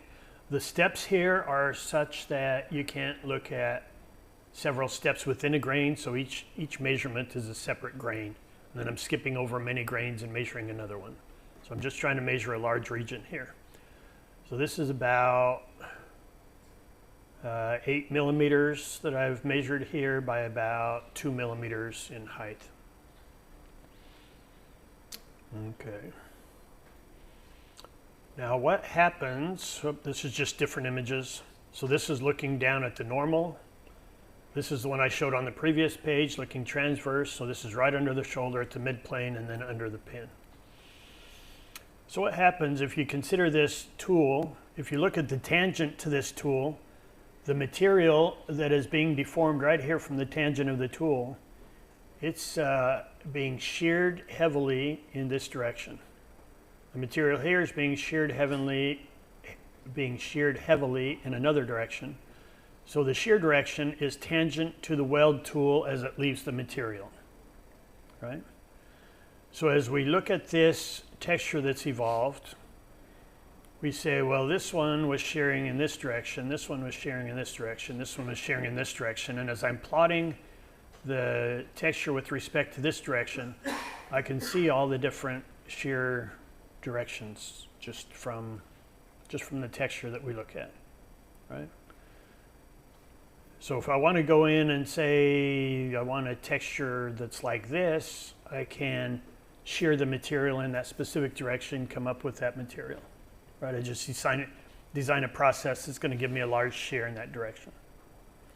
So I know how to create these. Also, we have the shearing plane is about 70 degrees from normal, so it's tilting up highly like this. So this is actually a shear plane. This is looking from the top view, and this is looking from the side view of how these planes develop. So you can come in and you can do what I call forensic analysis of the material, and you can see exactly how that material is flowing, even in complex processes like friction stir. This exact orientation of this depends on if your tool's threaded or not, and how fast you're moving compared to how fast your tool's rotating. Right? So you can change the orientation of these final 111 planes, slip planes. All right, so I just added this because when I was working in industry, my boss and his boss and his boss and definitely the next boss said they don't care about microstructure. Right? I like to show them microstructure, and they said we don't care about microstructure. I really got excited about, oh, look what I'm seeing here. This was in the early days of EBSD, and they just said we don't care what microstructure is showing us. They said just show us properties. And so then I said, okay, well, in this case, we're going to look at Taylor factor, something easy to deform, right? An easy deformation orientation compared to a difficult orientation. And I say, look, as you deform this, you get something that's really stiff in the middle, something that's really soft on the edges, right? If you do this kind of deformation, just geometrically, you're going to have problems in homogeneity, which people know that about welds, but if I show a map like this, they get excited. If I show them orientations, they're much less excited. So I was just throwing that in there, saying this is what I would show the boss. Okay. Okay, the last thing I have. All right, I said I might end at 10:45, which is going to be probably about right, and he said, no, go to 11. So I'll give you some extra time. How about that? Okay, so correlating microstructure and texture.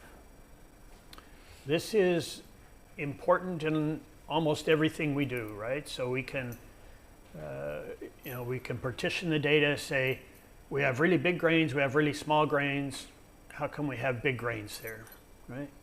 So I can go into my big grains and say, oh, I see these are all 111 oriented, or these are all 100 oriented.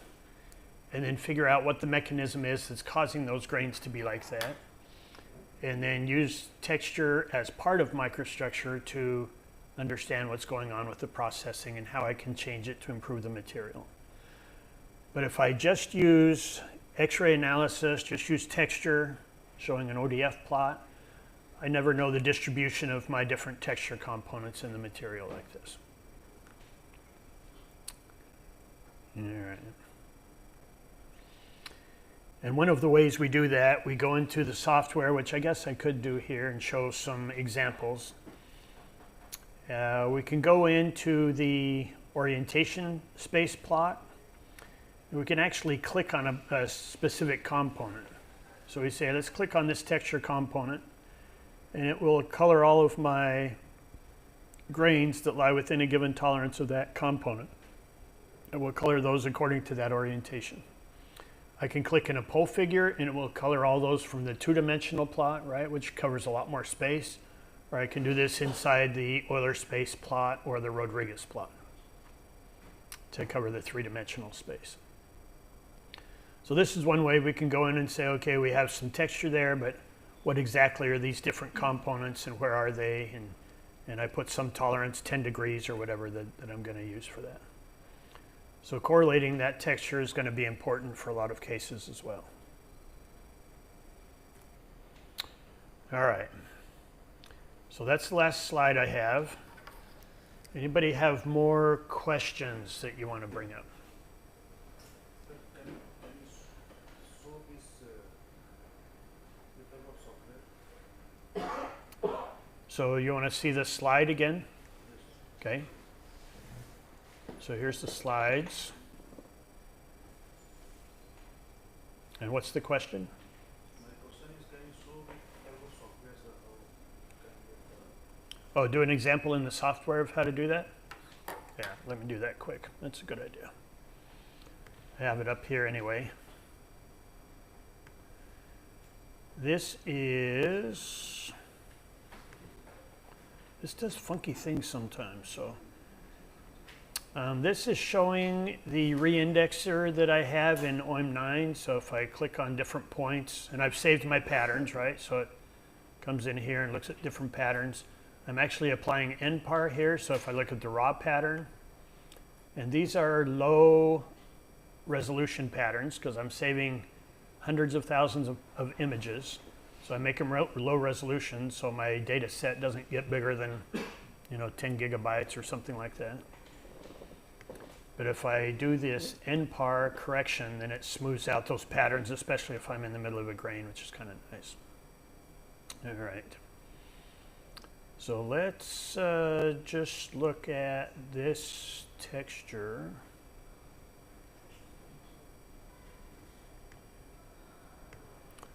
Let's just do a new image quality map, for example. Bless you.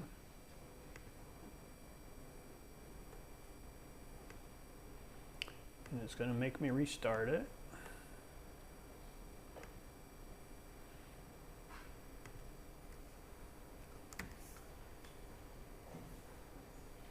I'll do 9 again. So there's a question. Online? Yes. Okay, thank you. Do I read it out for you? How to show Taylor factor. So hold on to that question just a minute. I'm going to look at, let's say, a copper film.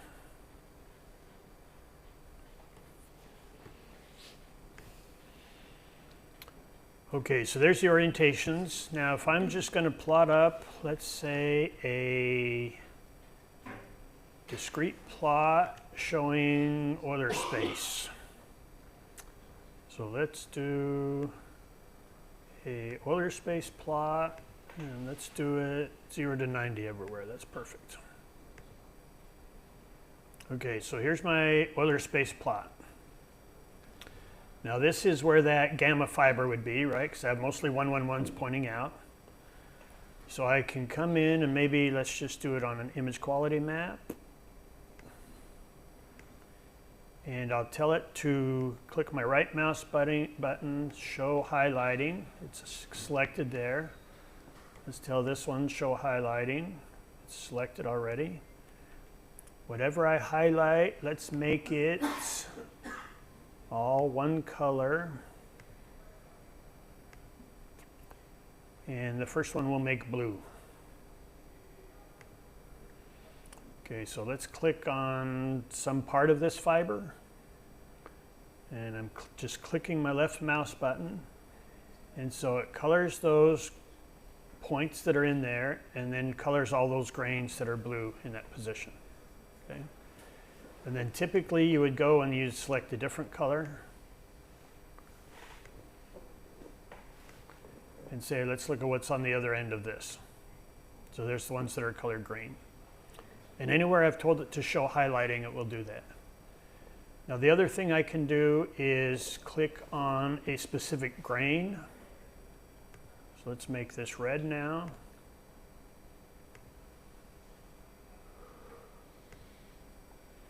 And I'm going to click on a specific grain. Let's click on one of these that isn't up yet. Click on that. And I'm going to click on that grain.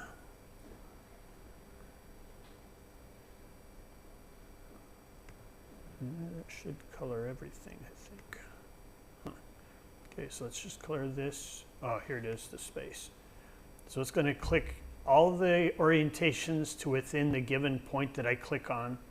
It's going to color all the grains that are the same orientation of this. So I click that. Ah, nuts. Should make everything red. Oh, I clicked on a point, sorry. Okay. So this is the one I was selecting. I accidentally clicked on that point. So select that. Everything that I click on to within 10 degrees that I have defined is going to be colored. And then it should come in here and color where those grains are in the orientation space. Right? So you can go in and correlate specific features. Or you can throw out data, include data. There's a lot of things that we're going to talk about in 2 days from now. We're going to play with this for the whole time that I'm... What about, sir, that white ones? What about the rest of these? Yeah, those are ones that aren't included in this blue and red and green yet. So there's some here. And then there's some that are not. If I come here and I tell it to erase my highlights, you know, you can see some that are blue along this line, but there's a lot that aren't blue too, right? So there's others that are not part of the gamma fiber. So it's part of those. Okay. Now the question online was asking about Taylor factor and how we do Taylor factor specifically. How to use Taylor factor as a representation. So let's assume this is my data set, and I'm going to deform this. I'm going to show a Taylor factor map like I showed in the slides. So I'm going to select a new map. I'm going to have it be, I'll use grayscale again like I did in the slides, but you can make it color if you want. And I'm going to do Taylor factor, which is down here. Taylor factor, Schmidt factor, any of these, right? For Taylor factor, I have to tell it that it's going to deform according to a specific tensor, right? And if you come in here, you can just select specific tensors if you don't know what to add as your strain tensor. But you can come in here and say, let's show rolling or whatever you want, right? So it's showing what the tensors are. So in this one, we just have a uniaxial deformation along the 2-axis, so it's being pulled horizontally. And then I'm going to tell it has these slip systems. Whoops. Let's just tell it to add the FCC slip systems, right? 111, 110 slip systems. So we've added those. We're going to say OK. It's tensile axis, good. And then there's the Taylor factor chart, which is showing Taylor factor. It says it's ranging from 2.27 up to 3.8. And then showing the dark values, which are low Taylor factor, and the light values that are high Taylor factor. Okay. And of course, you can make a chart. So you can do a histogram saying how much of each type there is available. So you have to define the slip systems. You have to define the type of deformation. There is a follow-up question. Okay.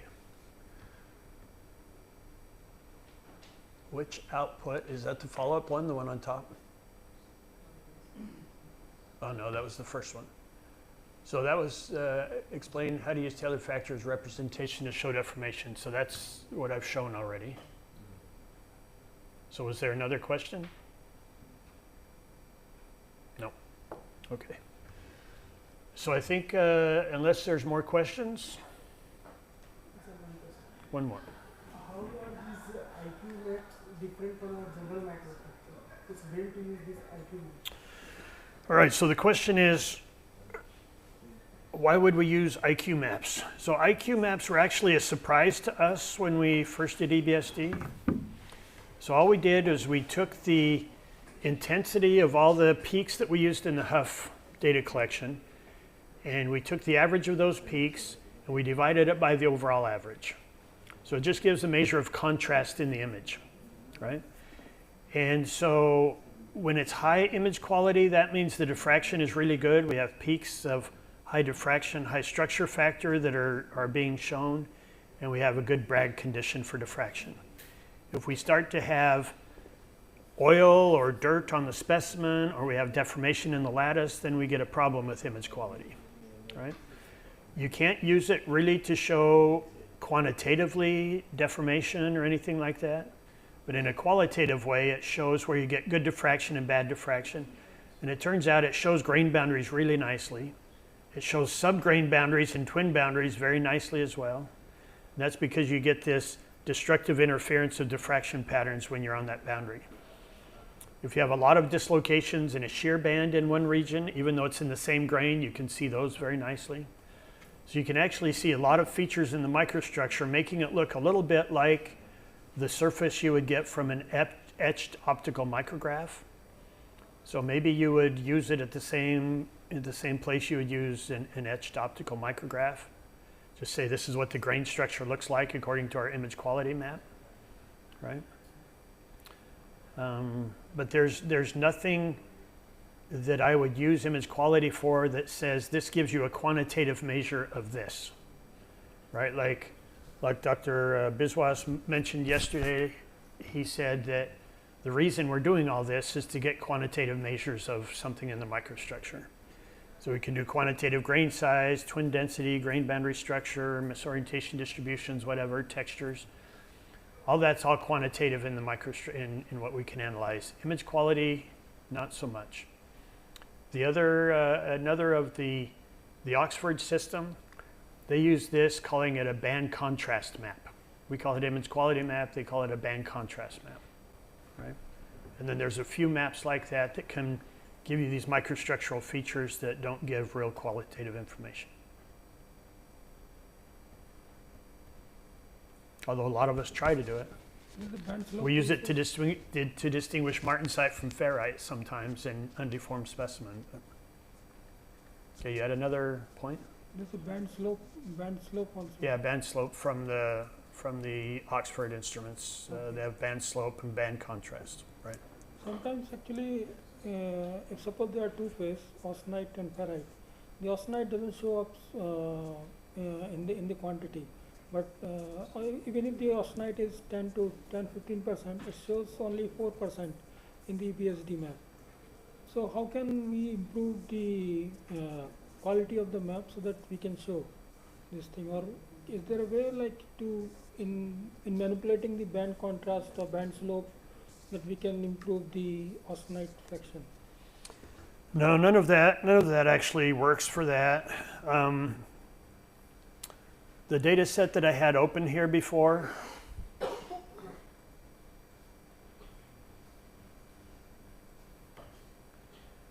the data set that I had open was from one of my students' stuff. Not that one.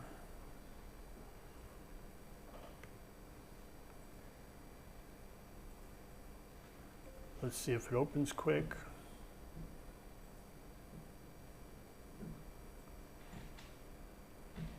Okay, so here is a additively manufactured titanium just in a very small region, right? And what I had up before was this reindexer. Whoops.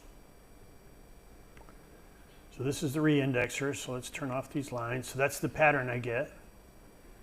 And let's check image processing. Okay, so NPAR is turned on. So these are the raw patterns that I get. If I turn this off. Stop. Erase.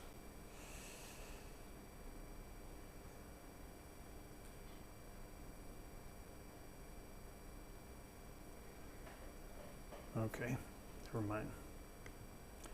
But if I click in different positions, you can see the different patterns. You can see they're not great. If I use this NPAR, right, which is neighbor pattern averaging and reindexing, then you apply the NPAR, all of a sudden the patterns look a lot better, right? So I'm taking all the neighboring patterns, averaging them, and putting them in. And then I can use those to reindex. So I can tell it, let's reindex this entire data set using NPAR, using Huff, and it will go through and reindex everything for you. And so then you can get a little better idea, a little better quality of patterns without trying to go back and repolish everything. And this dictionary or spherical indexing, which what I've talked about it, when we were discussing indexing, this is the ones that will actually really give you a big jump in a lot of these questions that you've had, like superlattice indexing and some of these types of things. And I can't show you that example here because I don't have a GPU processor in this laptop. But this is one way to clean up the patterns, and then I could just tell it, let's reindex this whole data set, and then it jumps off and it's reindexing, right? You can see it running, it's just doing it's using the NPAR strategy to reindex all these points. And it will go through and reindex everything, okay? And it'll give you a little bit better, give you a little bit better results. You have to save all the patterns to do that, but it works pretty well. Dictionary indexing and the spherical indexing, both of them are GPU dependent? Yes. We need like a both. Yeah, so the question was both dictionary and spherical need GPU, and they do, yes. Yes. And he gave a stink face after I gave that answer, so. Just to report to people online who were watching the video, that was not a happy face about that answer. Okay, any other questions? Okay. Like, suppose I have to examine the cross section of a uniaxially deformed circle, unique tensile deformation. So, to show the deformation, which data type should I use, like CAM, GMD, or Taylor? So the question is, if I want to show what's going on with uniaxial deformation, taking a cross section, what's the best presentation to show what your deformed structure is? Grain size is very large. With a big grain size, okay? In the order of mm. Okay. So texture evolution will obviously show you some information, just showing textures in the first place, right? But if you're looking for localized deformation, CAM shows you qualitatively what's going on, where you get a lot of curvature. The geometrically necessary dislocation density maps will give you a measure of dislocation density, right? A norm of the Nye tensor. So that will show you quantitatively in dislocation structure what you're getting there. Either one of those work pretty good. Image quality does a qualitative map of where you get localized deformation. There's a lot of things that would give you some qualitative information, but mostly the G&D is where you're going to get quantitative information of that deformed structure. The GND will necessarily form after deformation. They can not be present in their before deformation. They could be present before as well. You should do a comparison before and after. Yes, GNDs. Okay. How it can be present before? Why? Whatever your processing was. I mean, if you have a very clear structure without any curvature in your lattice, then it wouldn't be there. But you can have a partially deformed specimen to begin with, right? So it can be there. And why don't we see SSD, like statistically stored dislocation? So the question is, I'd emphasize that you don't see SSDs, and that's, the SSDs would be manifest in the pattern quality, for example. Okay. But all we're measuring with EBSD, the quantitative measurement is the crystal structure and how it's oriented. So all we're seeing is how the lattice is reoriented. Okay. And SSDs don't reorient the lattice. They don't, Yeah. okay. So they are the defects. They're only created as the defects. Okay. Good. So I only left you 5 minutes extra, but still, that's pretty good. So, what's that? It's just 2 minutes. No, I'm going by this clock. Okay. That's all right. Okay.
that's fine.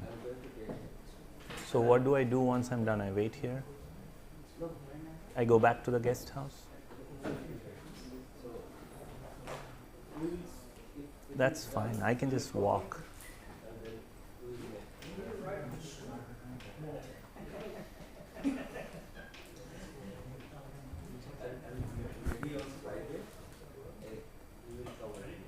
Sure.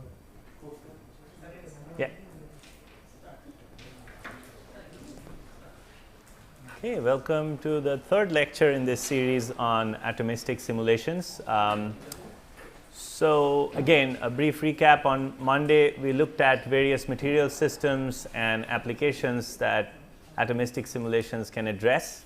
On yesterday, we went over some of the background theory in statistical mechanics, which is basically what is applied, those principles for these calculations.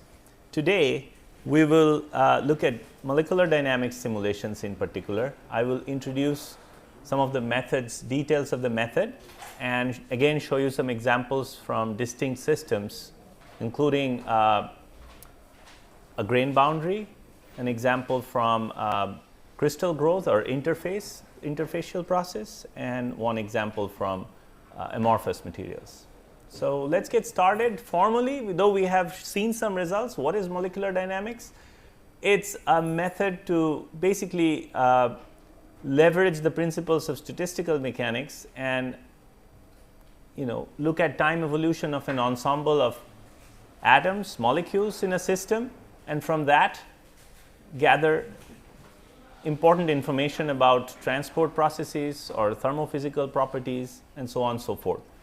The key idea for molecular, well, even though it says molecular dynamics, by default what I am referring to is classical molecular dynamics. Classical molecular dynamics basically solves Newton's laws of Newton's formalism, F equals ma, for this collection of atoms that we have. It relies on a pre-specified empirical potential, which models the interaction of the different atoms or molecules in the system. So if you have a bunch of atoms, typically we are just looking at pair potentials between distinct kinds of atoms, which involves a dispersion term, a short range repulsion term, and electrostatics. This plot here is a very famous potential that I'll look at, get into in a couple of slides. It's called the Leonard-Jones potential. But any potential model basically has these components, basically the short range repulsion, long range dispersion, electrostatics. But if it's a molecule, then there are additional degrees of freedom that we need to incorporate in that expression. That includes bond vibration, angular vibration, and dihedral terms. Okay?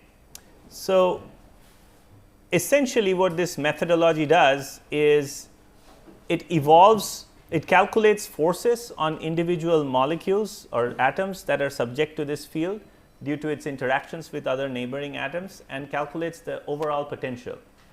The divergence of that potential, the gradient of that potential, gives you the force at a certain instant, and then you can integrate that force or find the acceleration and integrate it to get updated velocities and locations of these atoms in the system. Once you have this trajectory, as we discussed yesterday, you can use statistical mechanical principles to find average quantities, ensemble average quantities. So basically, this is a simple schematic showing you 3 atoms in a simplified situation, where at any moment at these locations on atom A, there is a resulting force shown here as a vector Fr. And if we integrate the motion, then that force will cause this atom to move in response to that force. And we can basically continue doing that for all the atoms in the system to get a trajectory. So this one here again shows you in a slightly different manner these snapshots. So let's say we have a system with this initial configuration of 4 atoms that are all interacting in some sort of a manner, pairwise or even higher order interactions. And from those interactions, if we know what the interaction potential is, we can calculate the resulting force acting on each of these atoms in the system.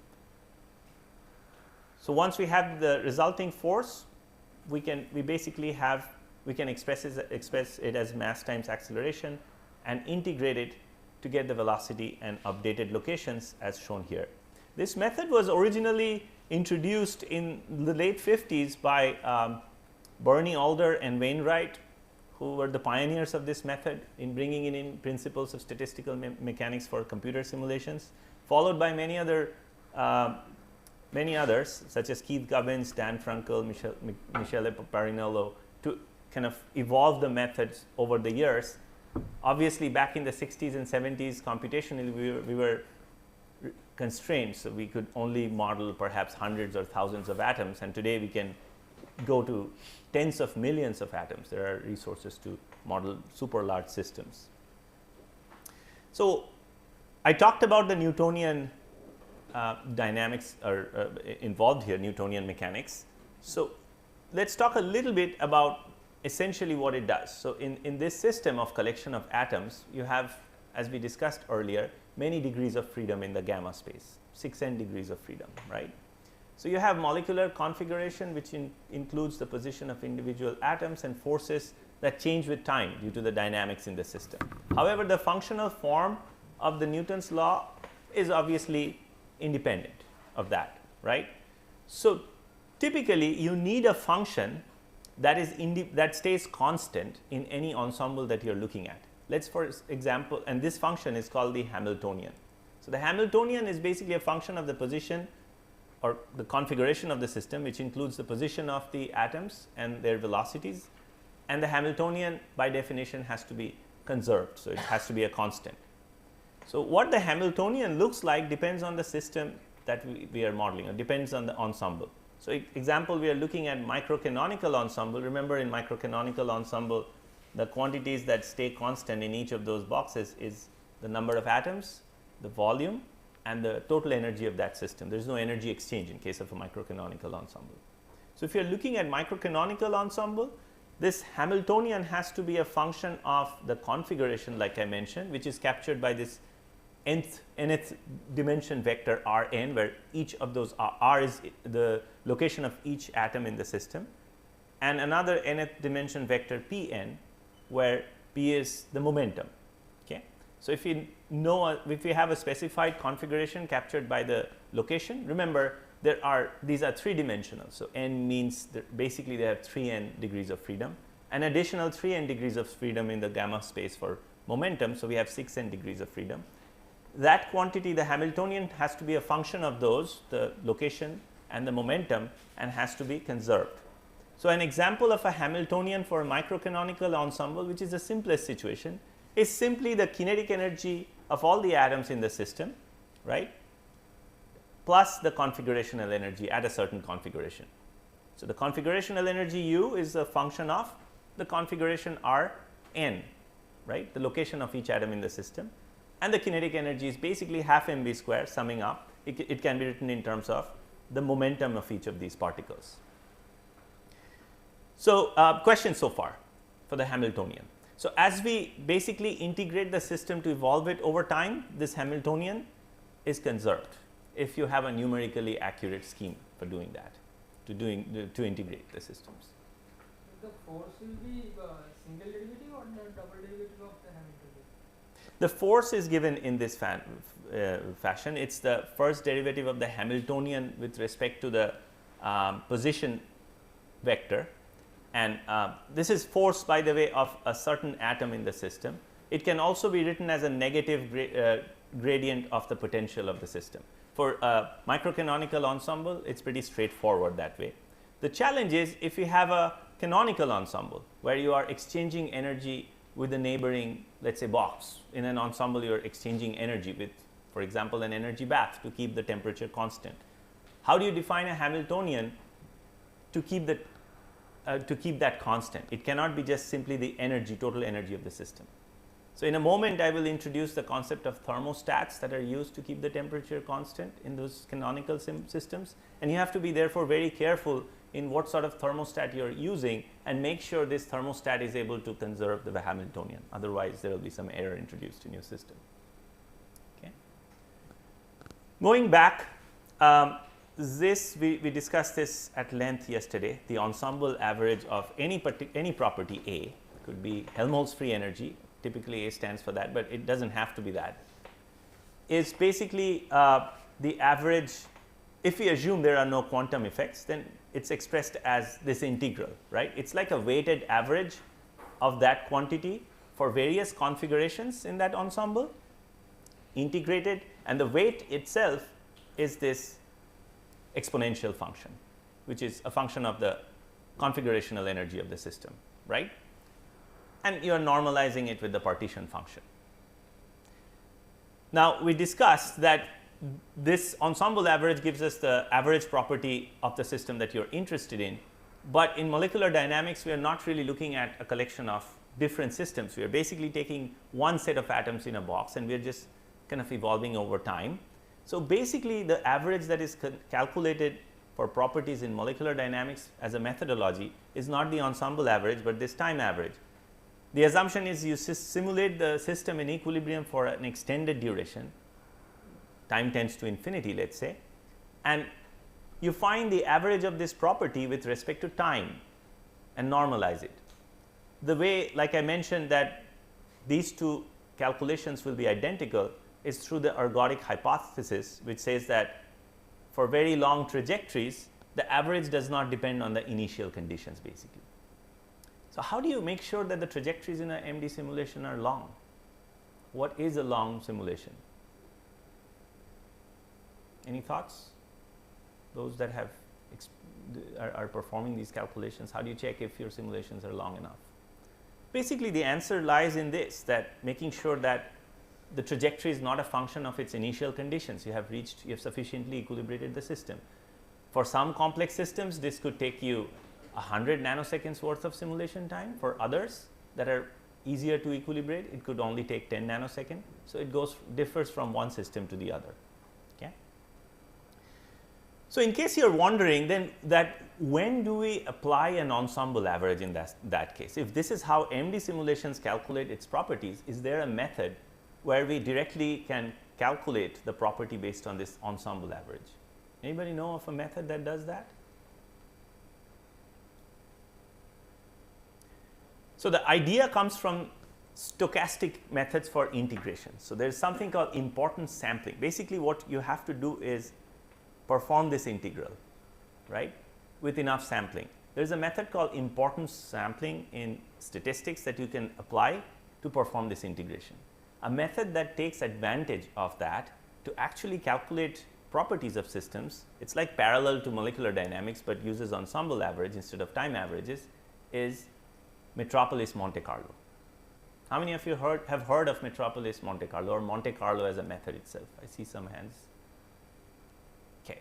So, what Metropolis, I am not going to get into Metropolis Monte Carlo as a method in details, but it is good to at least know of it and just in general have an idea of what it entails.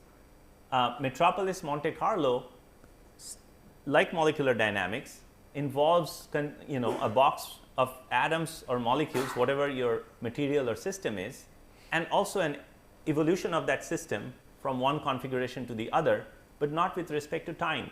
The way Metropolis Monte Carlo works is based on this interaction potential, which is also needed in that method, much like molecular dynamics. So, Monte Carlo also requires some sort of a configuration, pair potential function.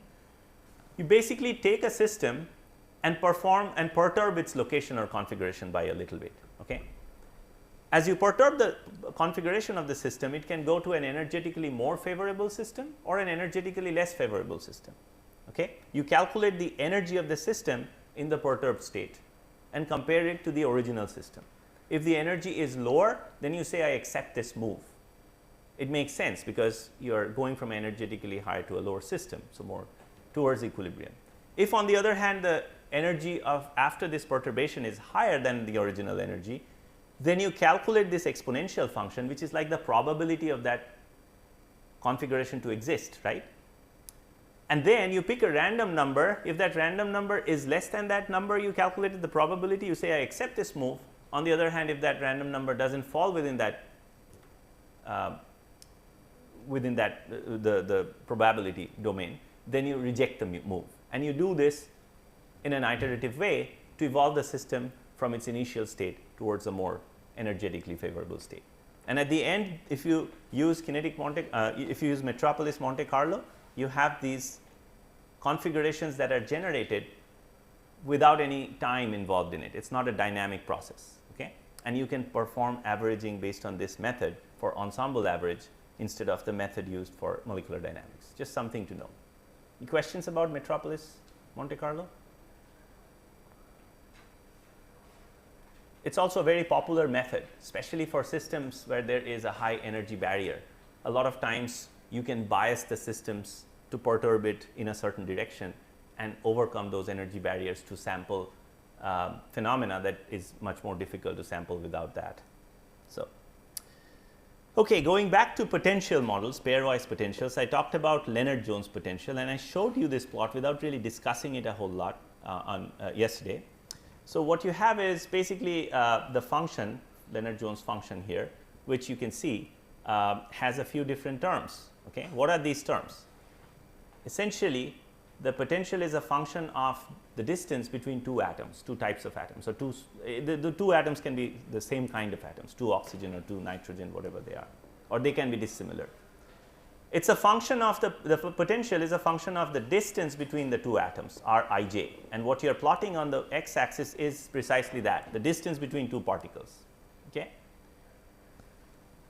But it's also a function of two different parameters, otherwise each atom will behave exactly the same in how they interact. But in terms of quantum mechanics, that can be the same because the electronic structure and the nuclear structure of these atoms are not necessarily the same, they are typically different. So, that is captured by specifying two parameters for Lennard-Jones potential. It's pretty straightforward. The parameters are sigma ij and epsilon ij. Epsilon ij captures the depth of the well for that interaction potential, and sigma ij captures the location where you reach a zero potential, okay? The minima, that is, the location at which that potential reaches a zero. So, so based on this Lennard-Jones potential, you can specify the interactions between any two atoms in a system as long as it works. But it so happens that Lennard-Jones potential doesn't work for many different systems. For example, those of you who are modeling metals, if you just apply this, because this is just a simple pairwise potential, it doesn't incorporate multi-body interactions that are very important in generating the correct lattice structure of whatever metallic system or even non-metallic system you are looking at. One example of a very popular potential model that captures those multi-body interactions in a metal, for example, is what is called the embedded atom model, or EAM. Historically, it was developed by Dow and Basques in 1983-84, so it's been around for a while.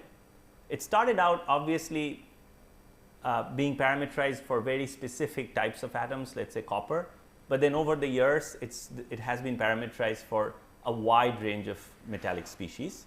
So, let's look at the function of this interaction potential. It looks quite a bit more complex than the Lennard-Jones potential because actually it is a multi-body potential which is needed to capture the crystal structure. So, it can be used for FCC, BCC, many much more complex crystalline structures to capture this potential model. It has this embedding energy function F, okay, which is a function of this term rho. Rho is the atomic electron density, okay, which is essential in a metallic system, and it also has a pairwise potential form, much like Lennard-Jones potential. So, this potential is called phi. It's a function of, again, much like Lennard-Jones, the distance between the two interacting atoms.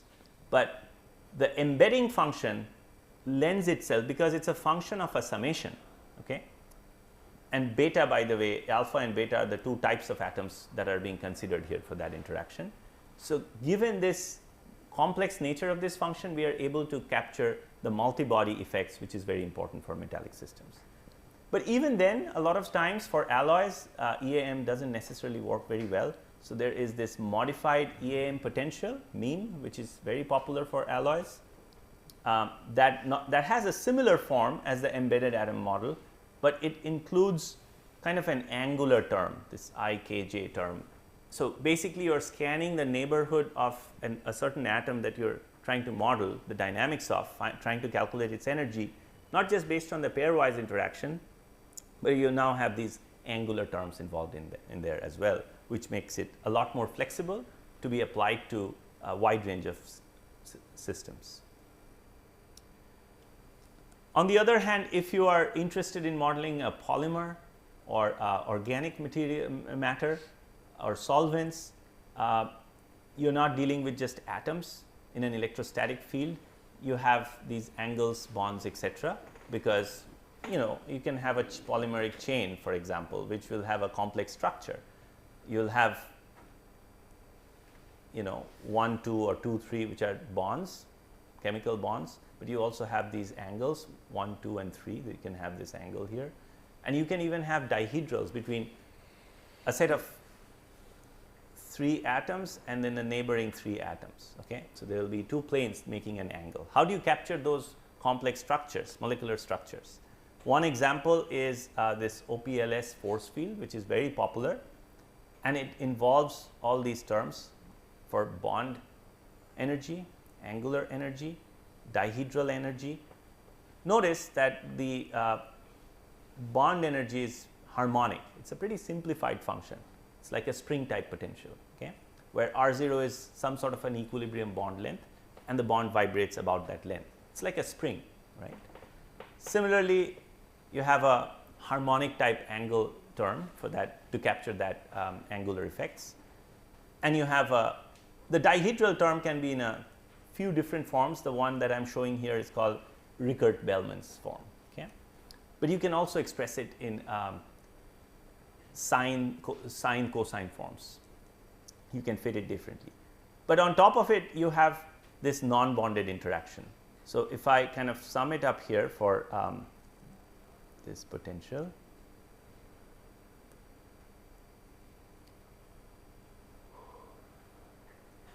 okay,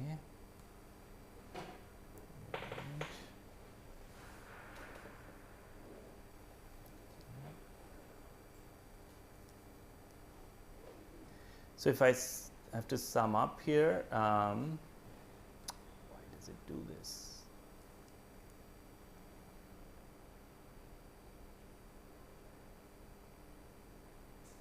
Okay, so these terms are bonded interactions,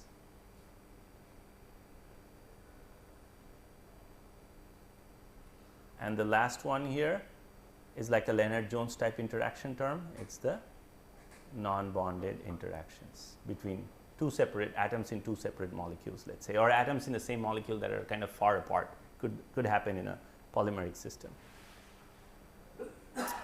One thing that you might have noticed is this additional term that we didn't talk about in Leonard-Jones potential. Any thoughts on what this term captures? QI, QJ? Electrostatic interaction. That's absolutely correct.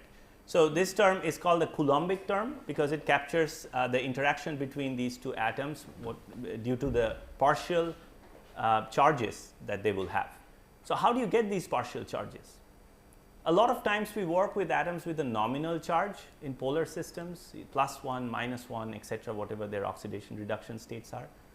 But in real life, due to the quantum mechanical aspect of it, of these interactions, there will be these atoms will be polarizable to a certain extent. So their partial charges can actually be fractional, 0.8 positive or -0.5. So if those charges are not available directly and you don't want to use nominal charges to account for polarizability effects, you have to calculate the partial charges in the environment the system is in. Okay? So how do you do that? You run a density functional theory based. At that point you have to apply quantum mechanical level calculations. So you can use density functional theory to calculate the nominal partial charge on those atoms and employ them for your model. Okay? Just a side note. Now, if you are looking at a metallic system or any system with, charge distribution, pretty strong charge distribution, even polar systems, okay, till what point do you capture the interactions through this term? Till what distance? There is short range and long range interactions electrostatically. So this one here, the Coulombic interaction, only captures the short range electrostatic interaction. If you go back to the plot for the Leonard-Jones potential, a lot of times to save us computational time, we define something called a cutoff distance. So, let us say we say this potential, we cut it off at 13 angstroms. We assume that beyond 13 angstrom, the potential is kind of flat. Okay? It is not contributing much. Same deal with electrostatics. We can come up with a cutoff for electrostatic interaction, the term that I showed you here, and say that we will not consider electrostatic interactions beyond 15 angstroms because they are pretty weak. But even then, for metallic systems or for polar systems, long range interactions become quite important. So, in molecular dynamics, there are many different methods to account for long range interaction as an additional term.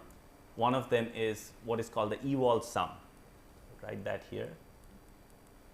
So, if you are using any software, be it LAMS, GROMACS, NAMD for molecular dynamics, it will certainly have one or more of these long range models. In case of LAMS, it is implemented through what is called particle mesh model. I am not going to get into the details of that, but it is very important to account for the long range electrostatic interactions, particularly for charged systems. Okay. Sir, can you Yeah. repeat those two systems? Eval sum is basically it's an analytical model to calculate the long range interaction. It's a series sum which is called the eval sum. Okay, and how you implement it numerically, one such option is this particle mesh. Okay, so you create a grid, and for each step in your simulation, you calculate the electrostatic field at those locations, and you account for the interaction of your system, of your atom which is charged with that local local electrostatic field basically. Okay. Now, in other types of materials, let us say ceramics, EM potential typically is not used in ceramic systems in that case, because you do not have this term here as prominent. The atomic electron density aspect of metals is not the same as ceramic materials. So, the type of potential that is used for modeling ceramic materials, one example is this Born-Meyer type potential. There are many variants of this. There is Born-Meyer, there is Born-Meyer-Huggins, there is so these two are the most popular, and then there is also something called Buckingham potential. They basically are kind of similar in some aspect. One or more might have additional coefficient, that is the only difference. So, the Born-Meyer type potential has the same type of r⁻⁻⁶ term to capture the dispersion, but the electrostatic short range repulsion is captured instead of the r⁻⁻12 term through this exponential term. That is the major distinction between Lennard-Jones and Born-Meyer type potential, and this is, like I mentioned, pretty effective for modeling a wide range of oxides or other ceramics. So, the negative potential will give the positive force. The potential itself is not, you have to get the gradient of the potential, right, from that. You have to take the negative gradient of the. Yeah. So, that will give you the force. Yes. Mm-hmm. So, negative means it will give the positive force. There will be some attractive forces, and then there will be some repulsive forces. Okay. All of these terms can be that way. For example, this charge interaction, the electrostatic interaction Qi, Qj. Mm-hmm. What if you have both two positive charges, let us say a sodium ion and a lithium ion in a system that are interacting? That interaction will be repulsive because Qi, Qj are going to be both positive. On the other hand, if you have a positive and negative charge, then it will have a different, the force will be attractive force between the two. So, yeah, there is that opportunity to model like or unlike charges in this functional form. Rij, we have to write Rj minus Ri. Mm-hmm. Because we need the position of the individual I or j, means Right. individual atoms. Correct. Then only we can differentiate. No? Right. That is correct. Any other questions about potentials? So, these are pairwise potential interatomic potentials, what we call it interatomic potentials. But like I mentioned, a lot of times you are in the need to model systems that are at much larger length scales. Okay, let us say 500 nanometer by 500 nanometer by 500 nanometer system size, and if you use these the atomistic scale resolution for molecular dynamics, you will have an enormous computational cost for modeling those systems. So in that sense, if you're dealing with polymeric systems, a lot of times we can't do atomistic potentials because of the computational costs. One very popular approach for those kind of situations is what we call coarse grained potentials. So there are many different methods for coarse graining. Coarse graining basically means you take a collection of atoms, typically like atoms, and treat them as a single particle. Okay? So you lose the atom specific information, but you deal with, instead of atoms, a collection of atoms that are coarse grained. For example, this one here, you have these fullerene C60 buckyballs, and you can use a method to kind of coarse grain it, and it's shown here as these purple spheres, and they are treated as what is called beads. So you take atomistic level resolution and convert it to coarse grained beads. Okay? And the methods, there are many methods of doing that. One such method is called the force matching algorithm, but it's not limited to that. So again, those of you, if you're working with polymers or proteins or biochemical systems, a lot of times you will be doing some sort of coarse graining of the force field, which is basically running a full atomistic level MD simulation for a smaller system, and then matching the interactions you get for that system with a function where what you do is you take a collection of atoms and convert them into one particle. So you basically fit a curve to the atomistic level interaction, the total forces between those two collection of particles, and then you fit a curve to define that as a single bead or particle, and then you can run MD simulation with these coarse grained systems. Okay. What is green strip means? All this green strip. The what? The green color strip. Oh, that was it was a long chain alkane. Yeah. So this is for lubricants, lubricant systems. Yeah. Okay. So these kind of alkanes or waxes as lubricants. So there are two phases. Mm-hmm. One is alkane, other is the another particles. So the idea was to look at how does adding these nanoparticles enhance the viscosity of these lubricants. So if you do a full, like I said, these are large systems. So if you do a full atomistic resolution calculation, then it will take you a lot of time to model these systems, and the dynamics can be pretty slow as well. So instead, if you work with coarse grained systems, number one, one thing that I wanted to mention, this is very useful. Computational time in molecular dynamics, how long it takes to compute a system, is proportional to n natural log n, where n is the number of atoms you are modeling. So it doesn't linearly vary with the size of the system. So if you have 10 atoms and 20 atoms, you're not doubling the calculation time, it goes non-linearly. So the computation time increases quite a bit for large systems. So therefore, coarse graining it, makes it easier. And also in terms of time scale, something that I haven't talked about yet, we'll do in a moment. With coarse graining, your delta t for the MD simulations can be much larger, time steps. So speaking of time steps, let's talk a little bit about the algorithm. So this shows you kind of a algorithm, general workflow for the algorithm of an MD simulation. Okay. So basically LJ potential then basically deals with noble gases, right? Noble gases, yeah. LJ potential is used for a wide range of systems still. I mean, yeah, gases for sure. Even for some certain liquids, like organic liquids, like if you are modeling ethanol, let's say, LJ potentials work pretty well with the Coulombic term included to model these liquid systems like ethanol, or methane. Like I was talking about alkanes. Let's say you have methane or ethane that you want to model properties of. LJ potentials work pretty well for those systems as well. Sir, Yeah. sir, suppose in case of ion-triple, there Mhm. are many elements. So Right. So the interactions is not there for each element. Okay. So what people do usually, they will take 4 elements potential and then define the rest of the potential using LJ, using something kind hybrid kind of thing. That So how accurate is it? In general, it is not a very good approach.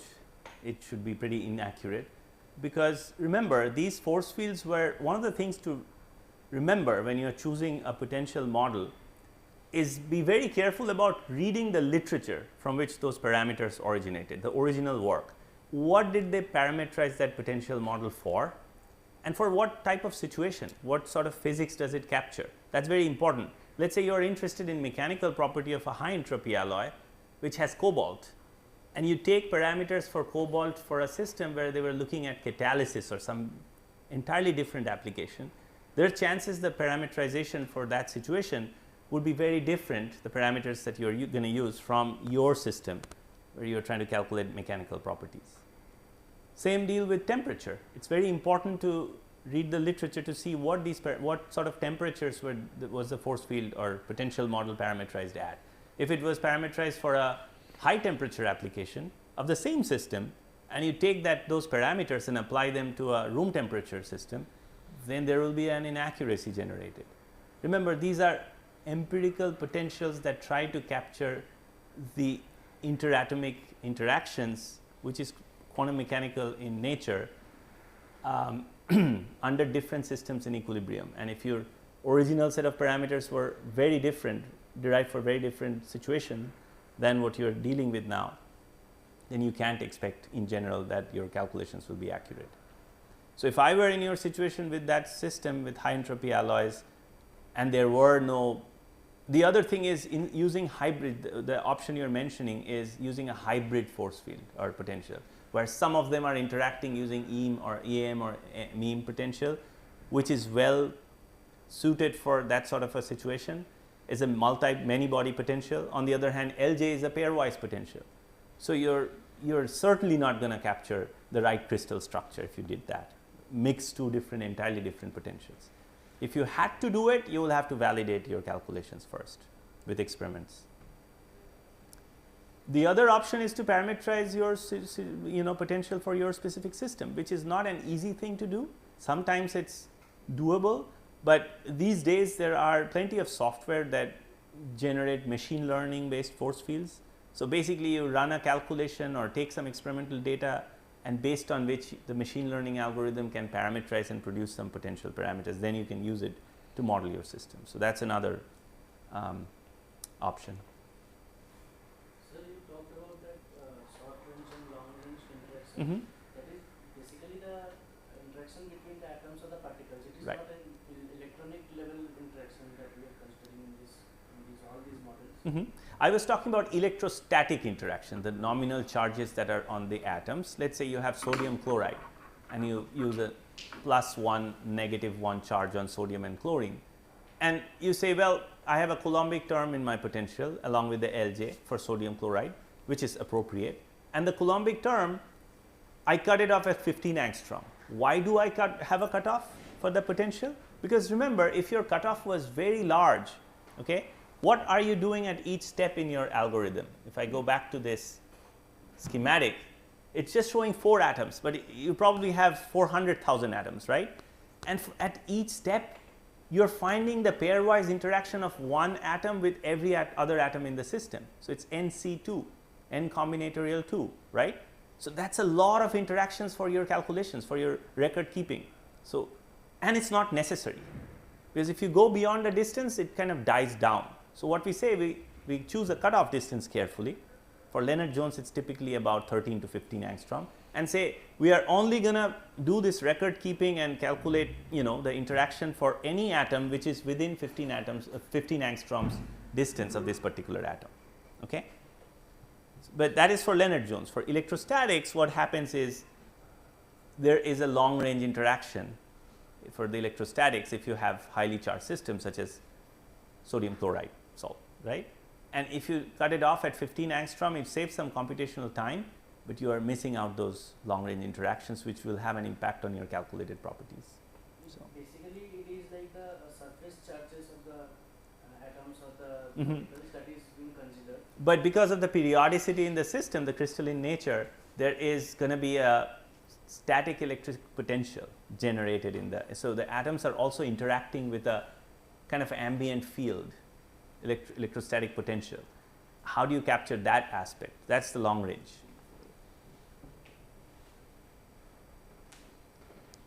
So you just mentioned about the machine learning potentials. Mm-hmm. So how good are they as compared to the EM potentials, the V potentials for these mechanical property systems? So the question is, how good are machine learning based potentials compared to standard for metallic or alloy systems mean potential? It's difficult to answer. It depends on how well, what was the, remember machine learning is essentially a regression analysis of a kind. I mean, you can go beyond that, there can be deep learning models, etc. But at a fundamental level, it's curve fitting, right? It depends on what your data set looked like. If you have a very extensive data set that accurately captures the behavior of the system, material you're interested in, then your machine learning force field will be very accurate in modeling it. But on the other hand, if it's deficient in the data that was used for parameterizing it, then you're going to miss out interactions. So I'd rather use a MEAM potential than a machine learned force field if you don't have access to good data set for generating the potential parameters. A lot of times these data sets could be from experiments, but they can also be from a finer level, more accurate level of calculation, such as an ab initio MD, which is not reliant on any force field. You run an ab initio MD calculation, you generate the configuration of the system under various situations, and then now you take this and use those structures from ab initio MD, which are very accurate, to fit to fit a potential based on machine learning. So if you have run these ab initio MD simulations for hundreds of configuration, you have an extensive data set. More data sets you have, the more accurate your force field will be. I keep saying force field and potential. So the physics community call it a pair potential function. On the other hand, if you go to chemistry or chemical engineers, they call it force field. They are basically the same. I keep referring to them both ways. That's why I wanted to clarify. Okay, so this is a very rudimentary algorithm for molecular dynamics. Honestly, writing a molecular dynamics for a simple system such as a bunch of argon atoms is not very challenging. You know, the first time I learned the method, I wrote a code to run a molecular dynamics simulation. What it involves is a configuration, which is an initial box full of atoms in certain locations and with certain velocities. So the question is, how do you get it? If a crystalline system, you can have a CIF file from characterization, or if you know the lattice parameters, you can generate that crystalline system. If it's a liquid system, you can pack in the molecules or atoms to generate the right density, right, or close to the right density, and have initial configuration. Is that initial configuration typically very accurate? Absolutely not. In general, it is not. It is aphysical. Then how do we get a relevant configuration which makes sense energetically? The process to do that is called, I'm just adding to this. You start from here. The other way of looking at it, it's not part of this algorithm, is you do what is called equilibration, which is a calculation to reach from that guess structure to energetically meaningful structure. Okay. This process is called equilibration, and there are many recipes for that depending on the system, whether you have a solid system, you have a liquid, or you have an interface.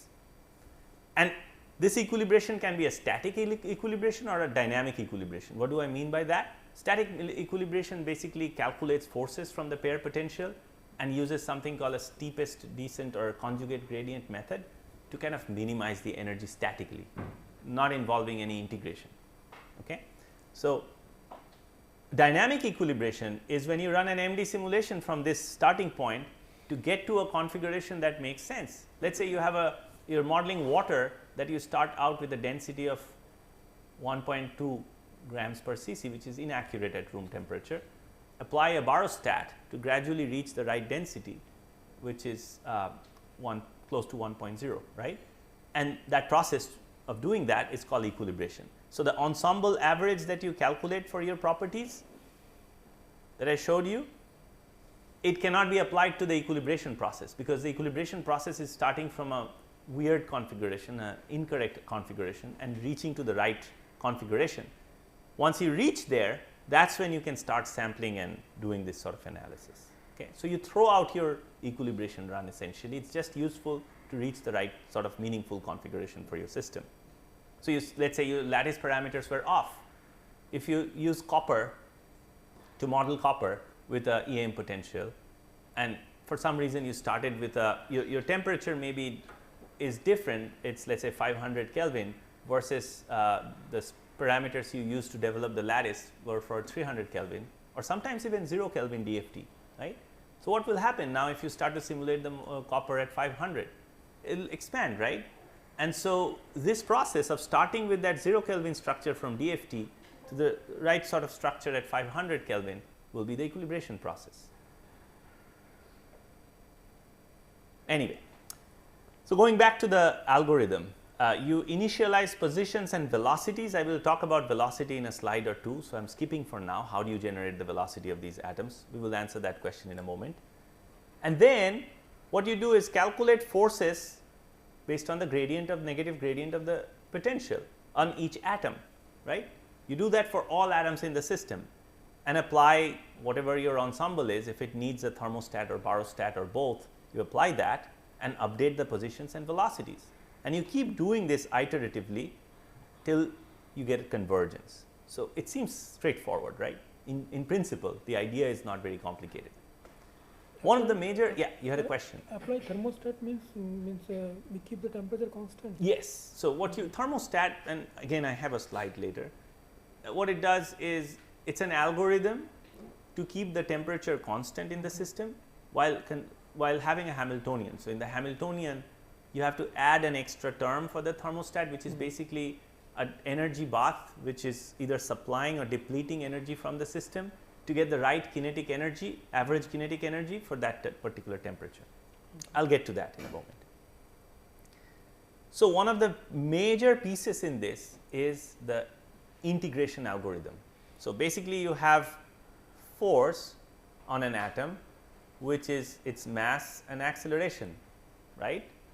How do you integrate this, because basically that is mass times second derivative of location, right. You integrate it once, you get velocity, you integrate it again, you get the updated location. There are many ways of doing this numerically, right. The most popular algorithm that is used in most standard software in MD is called something called the Verlet algorithm. You do not have to know this algorithm if you were just running lamps, right. It is in there, you do not see it, but if you are using a method, it makes sense to at least know what is going on in there, how the integration is happening. So, the reason this Verlet algorithm is used as opposed to many others is as it says here, it is simple, fast and not very memory intensive, stable approach. What it does, it takes does Taylor series expansion for r at time t plus delta t as a function of r at t and higher order derivatives, which involve velocities and accelerations. And r at t minus delta t is again you can expand it out, Taylor series expansion. If you just add these two terms up, the first equation, equation 1 and equation 2, if you do 1 plus 2, you get this equation. Okay? You can try it out, it is pretty straightforward. So, this equation shows you updated location of a particle as a function of higher order terms, the acceleration, and then this one here shows you the velocity of a particle. Okay? And this is what you basically apply in a loop to evolve the system dynamically from an initial location. So, basically this creates the trajectory in MD simulation. Okay. Again, I have ensembles, which we discussed at length on Tuesday. So, I will not discuss it again, but in MD simulation we do not model all sorts of ensembles. Like I talked about grand canonical ensemble where you have a fixed chemical potential. MD simulations typically do not model grand canonical ensemble. So, which are the most common ensembles that you can apply to an MD simulation? These are the three: the microcanonical, the canonical and isothermal isobaric. Okay? The microcanonical is highly accurate in general. If you are doing some very accurate calculation, traditionally any textbook you use for molecular dynamics, it will encourage you to use the microcanonical ensemble. Why? Because the Hamiltonian is conserved kind of like by default if your numerical algorithm is good, because it makes sense, the energy in the box stays constant. and your Hamiltonian is just the sum of the kinetic energy and the potential energy, right? But if you're using a thermostat where the energy can change, like I mentioned, you have to account for that thermostats, you have to implement that thermostat. What is the mechanism of pumping in energy or taking out energy? And whatever term there is in the Hamiltonian, you have to add that term. So, you have to be very careful. So, historically, these are the thermostats that have been used. The first ones were what is known as Berenson and Anderson thermostat. I haven't written Anderson thermostat, or the velocity rescaling thermostat. These thermostats proved to be highly inaccurate.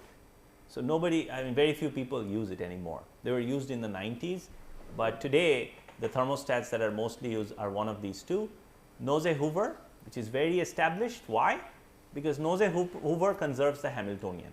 It is known to do that.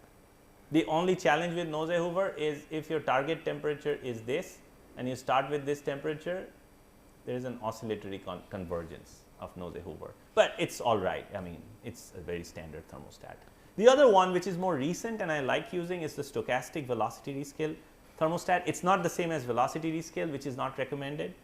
I will not get into the Hamiltonian for that, but it is developed by the Parinello group in ETH Zurich. I think in 2008 or 9, that is when it came out, and it is a very accurate thermostat as well. Barostat maintains a constant pressure, right? How does it do it? With weak coupling of volume to target pressure via fictitious oscillators, right? It basically changes the volume, much like thermostat changes the temperature, right? Keeps the temperature constant by exchanging energy. In this case, there will be volume fluctuation. So, if you apply a barostat, you can have, let us say, an NPT ensemble. So, it is either pressure constant or volume constant. You can have pressure and volume constant. There is no such an ensemble, because if you want to keep the pressure constant, there will be volume oscillations. There is another one which is Berenson thermostat, not very popular, but I am just mentioning all the names. Okay. So, I talked about velocity and initial velocity. What does the velocity distribution look like in a box full of atoms of a let us say gas, let us say argon? You can actually derive the velocity distribution in an ideal gas, which looks like this. This is just classic kind of kinetic theory going back to the first part of the 20th century. It is a 100-year-old theory from statistical mechanics. You can derive this. How? You can just say the only mode of energy for these particles in the box is their translational kinetic energy, right? If you do that, you can derive this distribution of velocity. It is called the Maxwell-Boltzmann velocity distribution. Or I should not say Maxwell-Boltzmann velocity distribution, that is not entirely correct. It is Maxwell-Boltzmann speed distribution. The velocity distribution will be symmetric. The particles in a box are not going to have any bias, all the components of velocity in the x or the negative x direction or y or negative y. There is no reason there will be a bias. But the speed distribution, speed is the magnitude of the velocity vector, right? So, that will have this asymmetric distribution called the Maxwell-Boltzmann velocity speed distribution. And what is it based out of? Have you heard of the equipartition theorem in kinetic theory? What it says is basically energy storage is energy is divvied up or partitioned equally across the different degrees of freedom. So, if an atom has 3 degrees of freedom translationally, then each of them have an energy assigned to it, which is kBT over 2. So, its total is 3 kBT over 2. So, you can use that principle to find the RMS velocity of monatomic ideal gas, or the average velocity, or the root means. So, this distribution shows you what it looks like. Okay. So, then going back to the algorithm, when you are specifying the initial velocities, how do you do that? You specify a velocity distribution which looks like this. So, you do not specify the same velocity to all atoms. You could do that. All atoms in the system has the same velocity, so that you reach the right temperature, but that will be kind of inaccurate. You try to emulate this sort of Maxwell-Boltzmann distribution in your system. That is accurate. And the Maxwell-Boltzmann distribution, if you specify the RMS velocity, if you specify the temperature, it will generate a certain root mean square velocity. Okay. So, temperature is tied to the velocity distribution. You know how the velocity rescale thermostat, which was one of the oldest thermostats, worked? If in the system for some reason the velocity became like this, it would certainly scale down the velocity by a certain factor. guess what that does to the system? There is a thermal shock to the system. So that doesn't, if you're trying to capture a property, calculate a property pretty accurately, those step perturbations doesn't go very well. They need to then relax, they need time to relax back. So on the other hand, if the temperature dropped, then you suddenly scaled up the velocities using the velocity rescale. It's very rudimentary, simple, but it's not super accurate.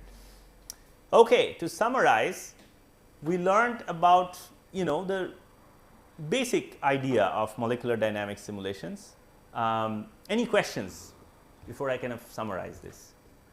We talked about force fields, we talked about Hamiltonian, the dynamics that we are trying to capture, the Verlet algorithm, and thermostats, and a general way of workflow for molecular dynamics simulations. Questions?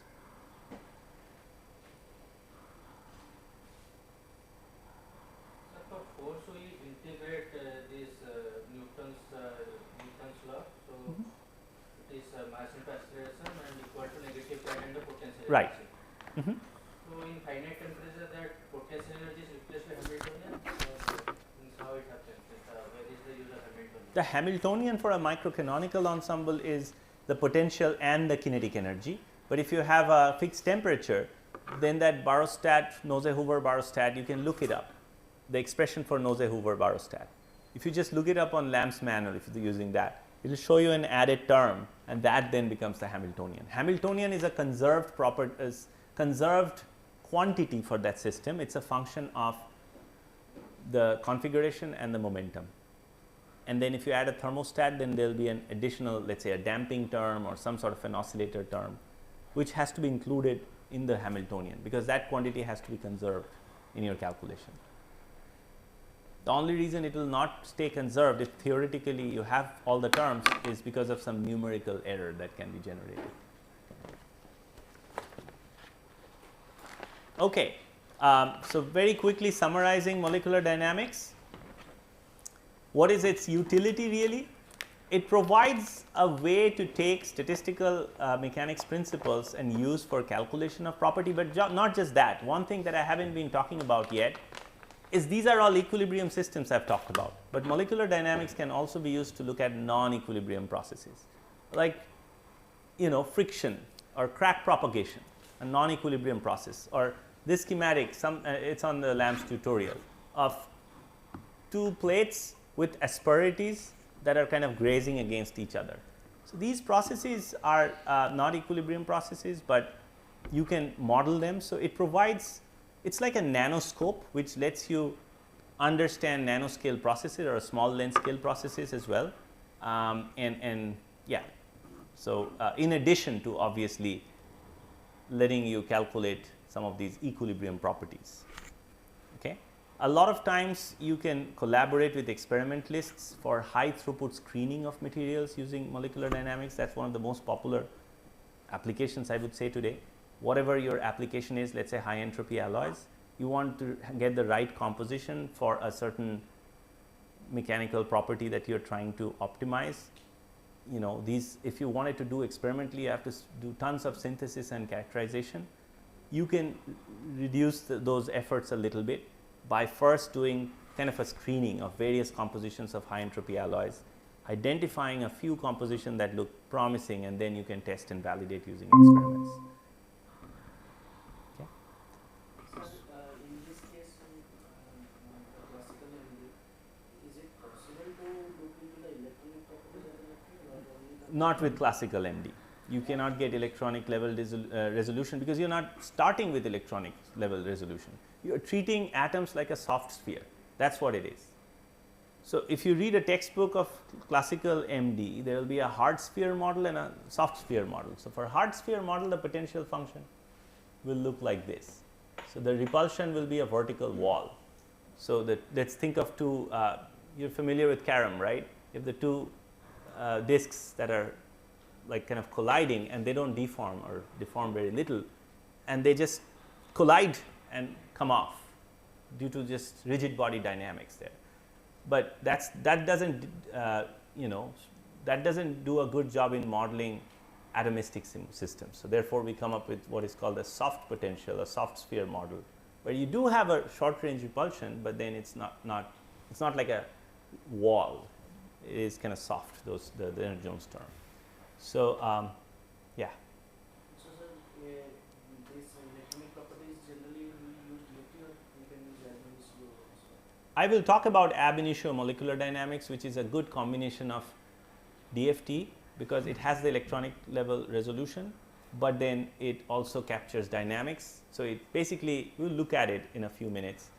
The Born-Oppenheimer postulate, it basically kind of separates out the electronic structure from the dynamics of the nucleus. So you have core and shell electrons, and you have the nucleus, and you separate out those dynamics, and you can model, you can basically at the quantum mechanical level model the interactions, have the electronic structure, and then you can also do time evolution of the nucleus as a soft sphere model. Okay. It's 12 noon. Do you want to take a 5-minute break? Let's keep it short. I'll get started with some examples now that we have kind of discussed MB.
Coffee?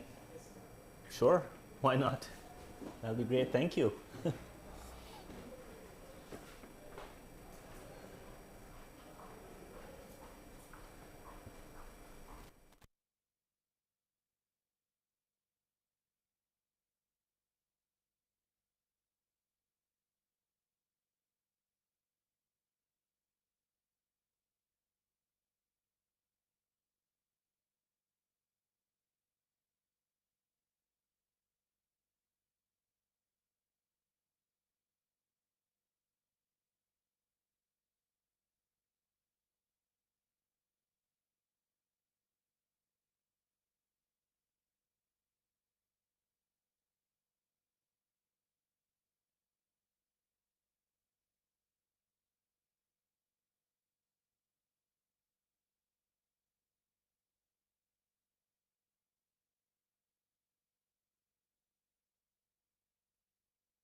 let's continue our discussion. We talked about the theory and the algorithm of molecular dynamics. Let's look at a couple of examples now.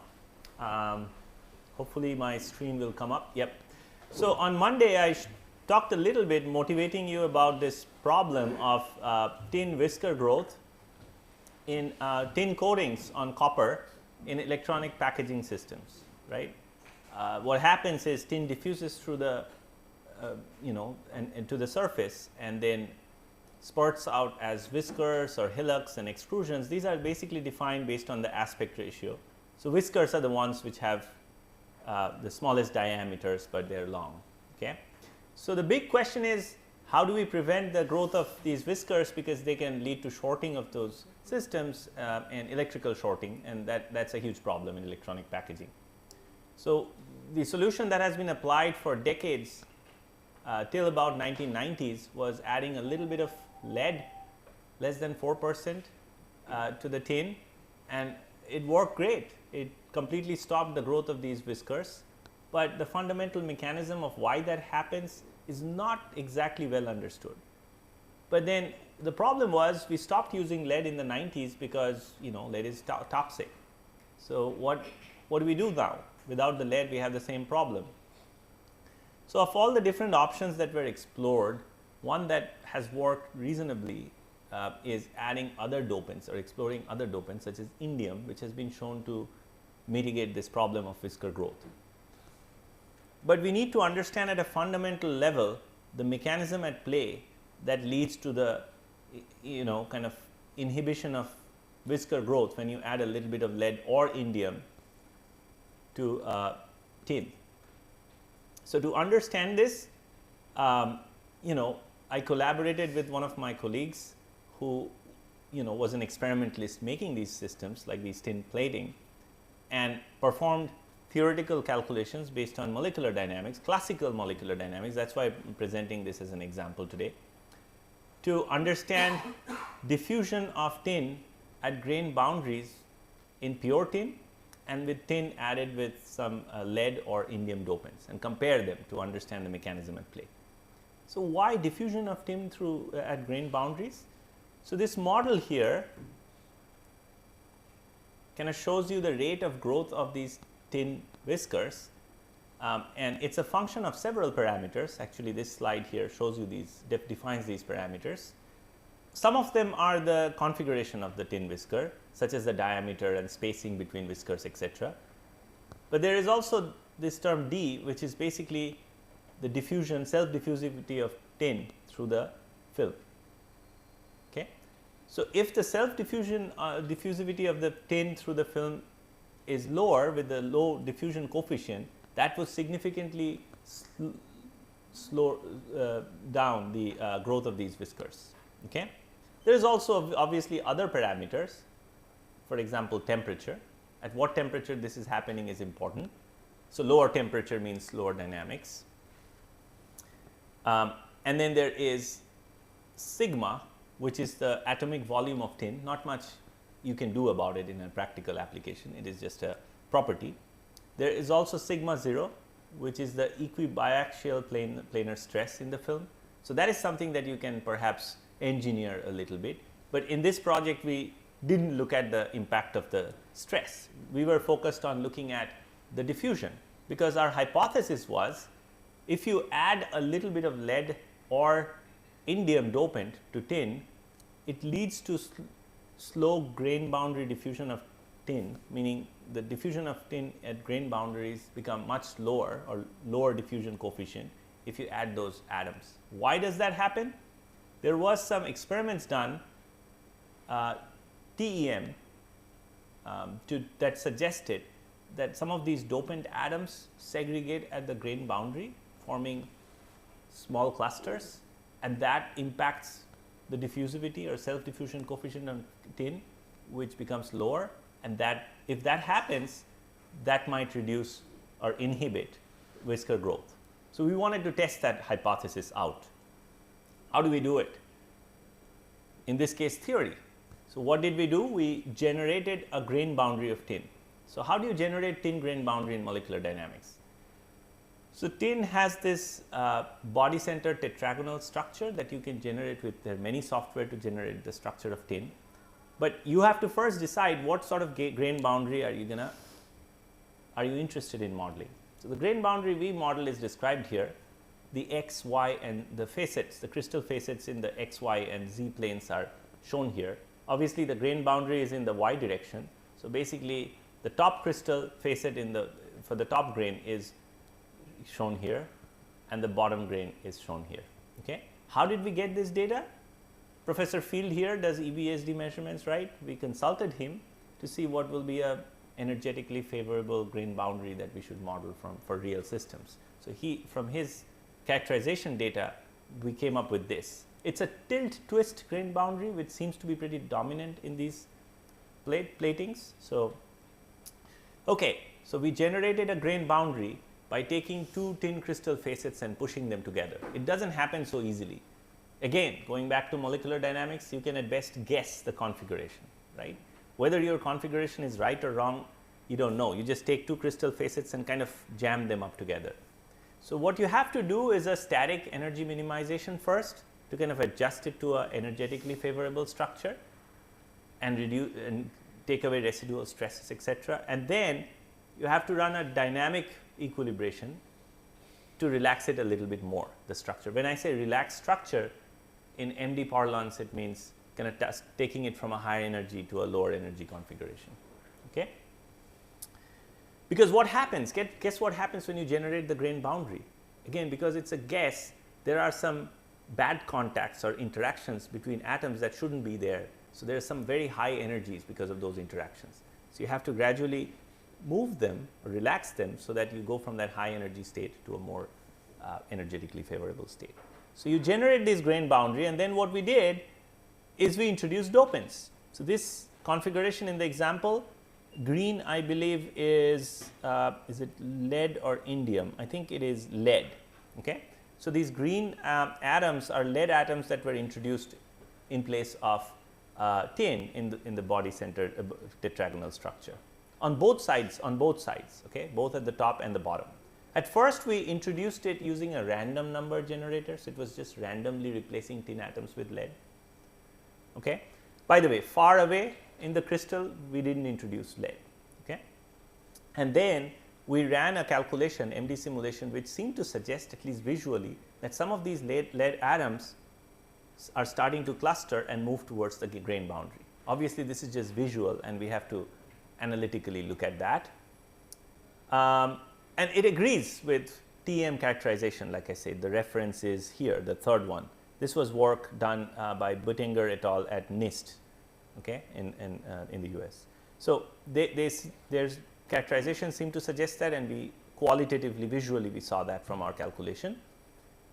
So, next we wanted to see what happens if instead of lead we use indium.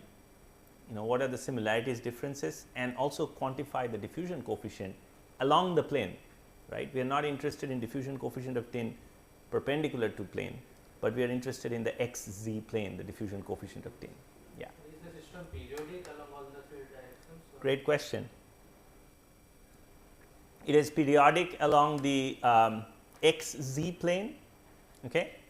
In the Y plane, there are many other boundary conditions. If you are using lamps, there is something called shrink wrapped boundary condition. There is some boundary condition where you introduce a constant hydrostatic pressure on the system or zero stress on the two boundaries. Yeah. Okay. So, what force field did we use? We spoke about force field. In this case, it was the mean potential or force field that we used from for indium.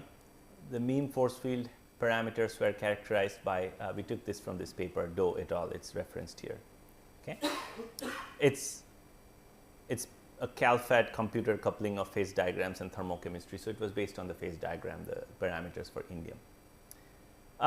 The simulation temperature was 400 Kelvin, and you might be wondering why not room temperature, why we are looking at 400 Kelvin. The reason is in solid state systems such as this, the diffusivity is pretty low. So, diffusion process is pretty slow. So, if you do a slightly higher temperature, it kind of speeds up the diffusion in a time scale that is easier to simulate, because with MD simulations we are still limited to about 100 nanoseconds. I think the longest simulations we ran were pretty long here. We still had to run about 140 nanosecond simulation for the pure tin grain boundary. Okay, so that's a very long simulation.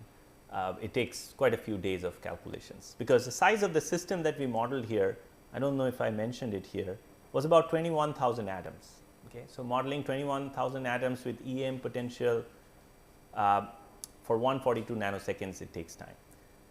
By the way, what is the time step for integration? I haven't talked about it. So, in the Verlet algorithm that I presented, there is this delta t, right? That is called the time step of integration. Anyone know what sort of time steps are used in MD simulations typically? Femtosecond, that is correct. Sometimes it's 1 or 2 femtoseconds, sometimes it's 0.5 or even 0.1 femtosecond. So, how do you decide whether you use the 0.1 femtosecond or 1 femtosecond?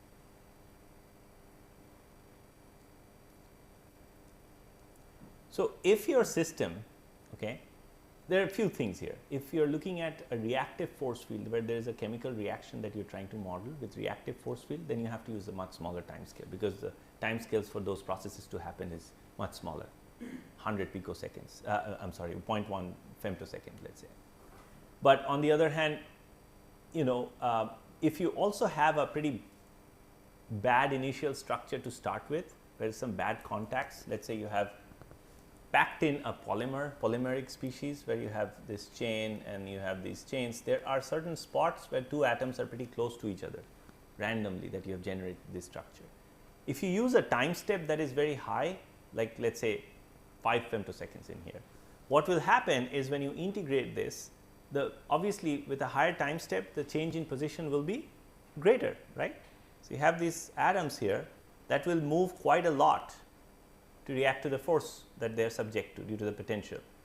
And it might so happen that the two atoms come pretty close, and if that happens, then what happens to the potential energy? So, you hit this region, very high potential. What will happen then?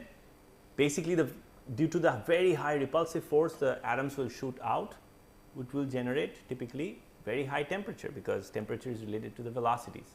So, if you are running an MD simulation with a large time step and you started with a bad guess, what you will see immediately is the system is blowing up. It is blowing up because of some of these bad contacts, because you did not start with a good structure, good initial configuration, and your time step was too large. If that is the case, then you first start with a much smaller time step, and after you have relaxed the system a little bit, then you can maybe go to a slightly higher time step. So, I have just talked a little bit about what time step you use for your calculations. So, when I said I modeled my system with tin for 142 nanoseconds, I was hoping one of you will ask, well, what does 142 nanosecond mean? What is each time step, right? So, I think for this calculation, my time step was 1 femtosecond, if I remember right. Okay. So, now some results of what we saw. So, this plot here, top left, what you see is lead doped tin, okay, and what it's plotting is various times, you know, at various time points in our calculation, how the distribution, density distribution of lead in the system from the bottom of the bottom boundary to the top boundary. So, negative 20 is basically, let us say here, and positive 20 is here. Probably not, you know, the system size is actually about 90 angstroms. So, maybe we are talking about from here to here. Okay.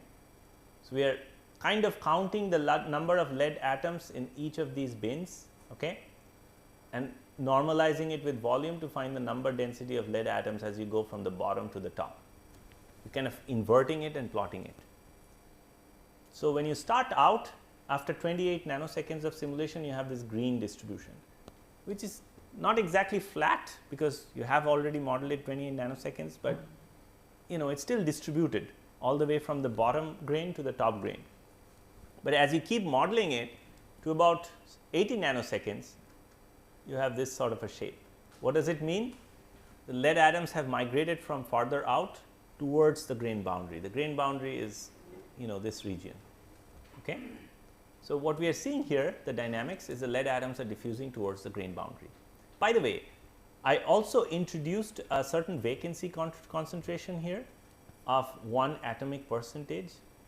This is Not really a very realistic vacancy concentration. Is a greater concentration than what you would have at 400 Kelvin, but the vacancy concentration was introduced to be a little high just to kind of speed up the dynamics of the system again. Otherwise, we had to simulate maybe 1000 nanoseconds to see anything, which is a very short time scale from an experimental perspective, 1 microsecond, but from our modeling perspective, a 1000 nanosecond would not be feasible.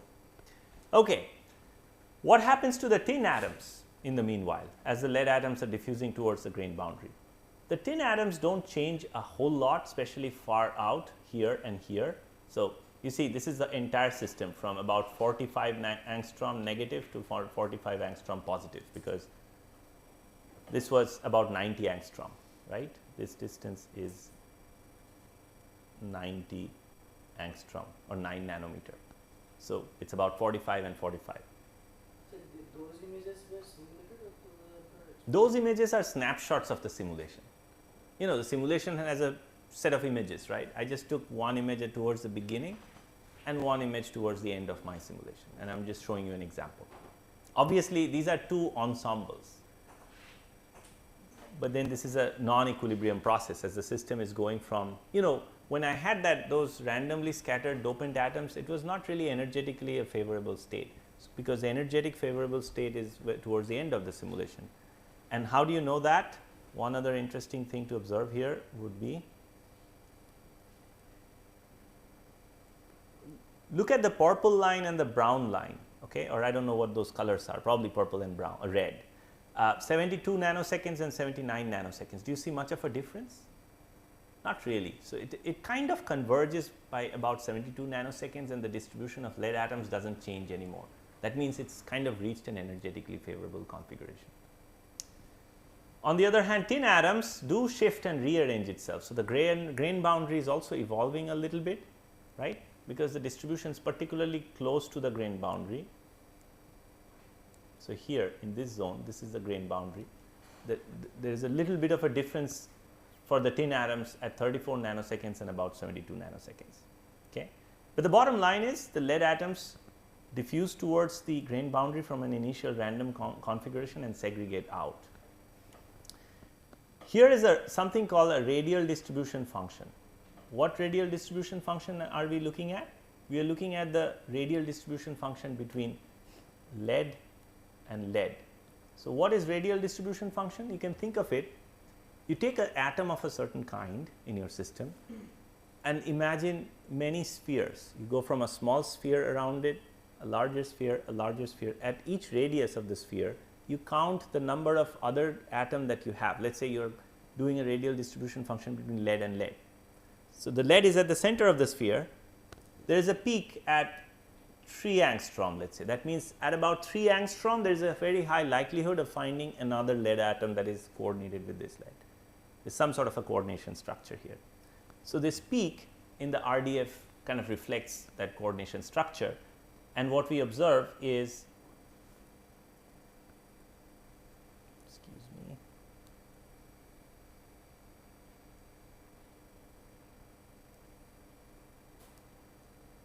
okay. So, what we observe is at the beginning, this blue line, this peak was not as prominent as we go to 72 nanoseconds, or as we let this system evolve in time, this forms a much more prominent peak. So, that just means that the lead atoms are clustering. Okay. Now, what about indium? What happens in case of indium? Qualitatively about the same. Even in case of indium, we start with a pretty discrete, pretty randomly distributed indium atoms near the grain boundary. But as we evolve this over time, the indium atoms kind of tend to segregate towards the grain boundary and have this broad peak. So, the peak is not quite as sharp as in case of lead, but it is still migrating towards the grain boundary to a certain extent. We also observed that the grain boundary in case of indium moves a little bit towards the towards this direction. It rearranges itself due to this diffusion, and in case of indium, this is a pair distribution function. We see 2 peaks at the end of the process. Why do we have 2 peaks instead of 1? What does it mean? It just means that the size of these clusters in case of indium is bigger. So, if you just have one peak, that probably means you are forming pairs or just triads of these atoms, only 3 or 4 clusters that are small. But if you have a second shell around, a second peak, that just means you are forming much bigger clusters in case of indium. And it has to do with the distinction between indium and tin fundamentally. If you go back to the slide I presented on Monday, I compared indium and tin here, right? They're quite different because, indium and lead.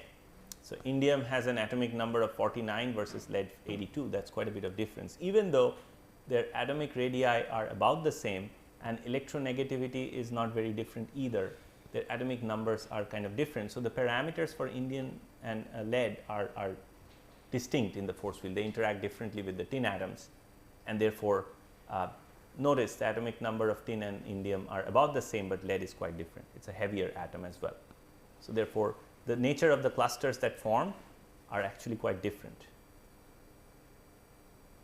So, next we wanted to see what is the diffusivity or self diffusion coefficient as the dopant atoms segregate towards the grain boundary. So, we were not interested in calculating a 3-dimensional diffusion coefficient, we were only interested in the motion of the tin atoms along the parallel to the grain boundary plane, which is the xz plane. So, if you, some of you might notice this Einstein's equation for calculating diffusion coefficient of an atom, but what you will notice is instead of a 6 which is in here, we have a 4, because we are doing this in only in the 2-dimensional plane, the diffusion along the 2-dimensional plane, the projection of it instead of all 3 dimension. Okay. These angular brackets in these property calculations indicate ensemble average. So, because this is a non-equilibrium system, because the tin or because the lead or indium atom starts diffusing at the beginning at a much, the potential driving the diffusion process at the beginning is much greater, and as it gets towards the grain boundary it slows down and forms these clusters. So, if you calculated the diffusion coefficient over time, you see that it starts out being pretty high for both systems with indium and lead, but as we get to beyond 42nd and the clustering is already formed, the clusters, it saturates out to this. This black line, the black horizontal line, shows you the diffusion coefficient of tin atoms in a pure tin grain boundary when you do not have any dopants. So, what do you see? That ultimately the diffusion coefficient of tin atoms along the plane of the grain boundary is much reduced compared to what it is for a pure tin. Okay. By how much? The tin grain boundary diffusivity reduces by a factor of 1/3 or half, depending on whether you have lead or indium. So, this kind of shows that our hypothesis is qualitatively true, that as we add tin and lead, it really slows down the diffusion along the plane of the grain boundary of the tin atoms, but does it really slow it down to an extent that it really stops whisker growth? No, we do not think that is the main mechanism which inhibits whisker growth when you add those dopants. It must be something else, must be one of these other terms, for example, not this one, the stress. So, that we have not investigated as part of this study, but this study shows that indeed diffusion slows down, but not to an extent that it reduces whisker growth by several orders of magnitude. We also calculated something called a width scale grain boundary diffusivity, maybe some of you are familiar with it. It takes into account the width of the grain boundary as well. One reason for doing that is to compare the width scale grain boundary diffusivity of pure tin with experimental results, because experimental results were available. So, our calculated grain boundary diffusivity with tin was about 1.7 times 10 raised to negative 20, and the experimental measurements that we compared it was of the same order of magnitude, 10 raised to negative 20. So, our simulations are at least the calculated diffusion coefficients, and this one here, the width scale diffusivity, is in the same order of magnitude. Okay. Given how far from equilibrium we are in this system we are studying and the force field itself, this is pretty decent. And then when we add indium and lead, the with scale grain boundary diffusivity reduces by 52% for indium and 66% for lead. So, again there is a reduction of diffusion coefficient, but not to an extent that that will be the only reason for slowing down of the whisker growth. Questions for this set of calculations?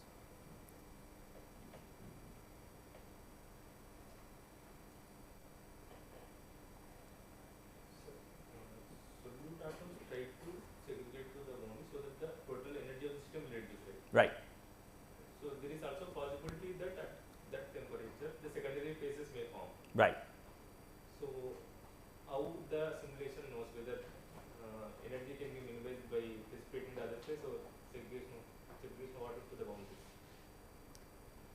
How the simulation knows. So, the entire process of this simulation is trying to convert this system from an energetically less favorable state to an energetically more favorable state. So, if your potential model accurately captures the interactions the way it should, then it should ultimately capture that physics accurately.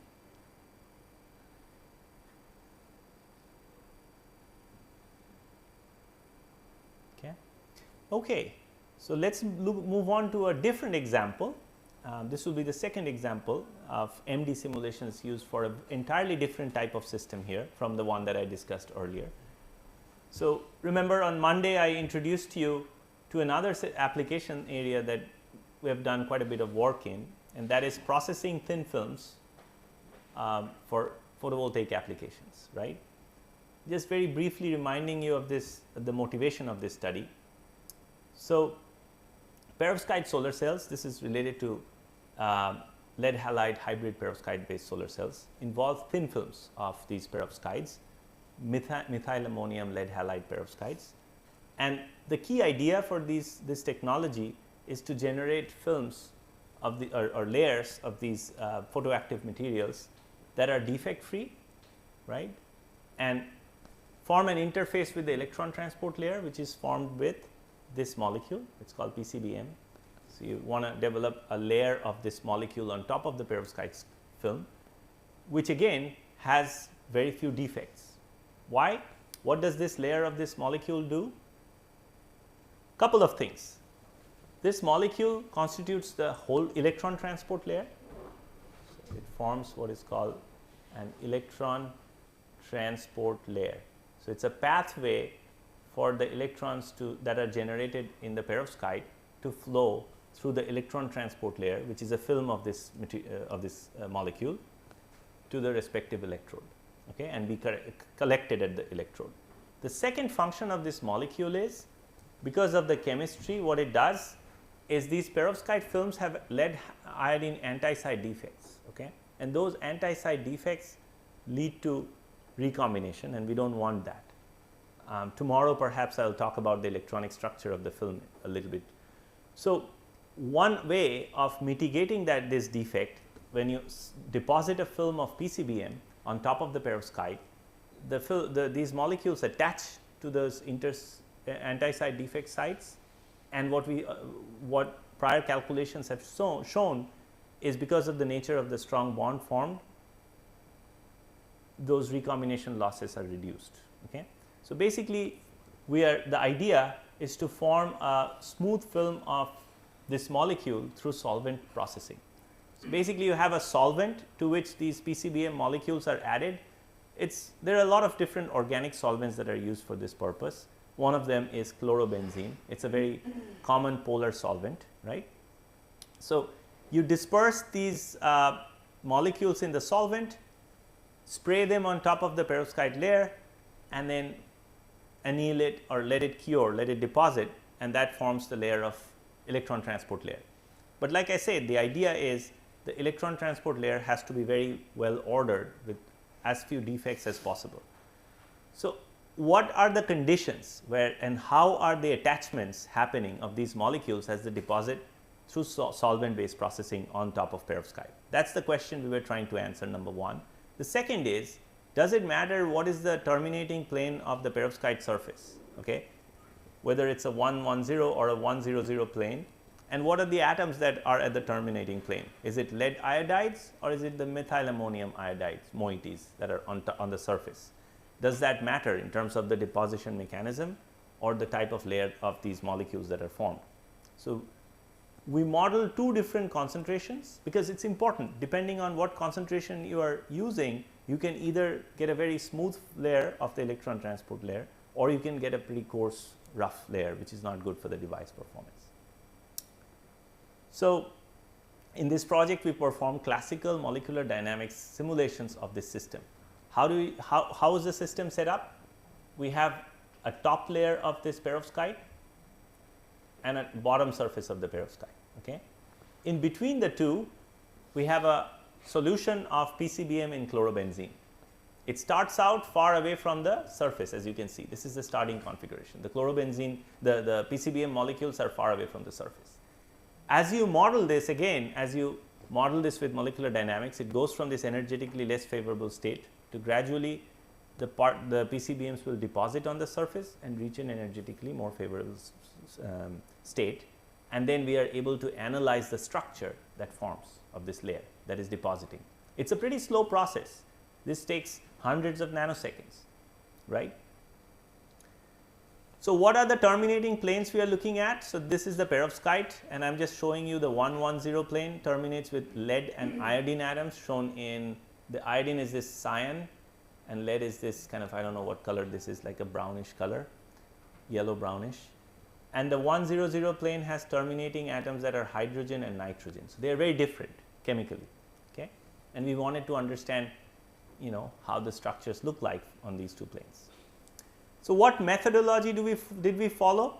First of all, I mentioned a few moments earlier, a few moments back, that if you do not have the right partial charges, you do not capture the right electrostatic interactions, right. So, in this case, we took this PCBM molecule, used density functional theory with an implicit solvent model, meaning there is no actual solvent chlorobenzene molecule, but we captured the dielectric behavior of chlorobenzene through an implicit solvent, and we energy minimize the structure of PCBM and calculate the charges on each of these atoms.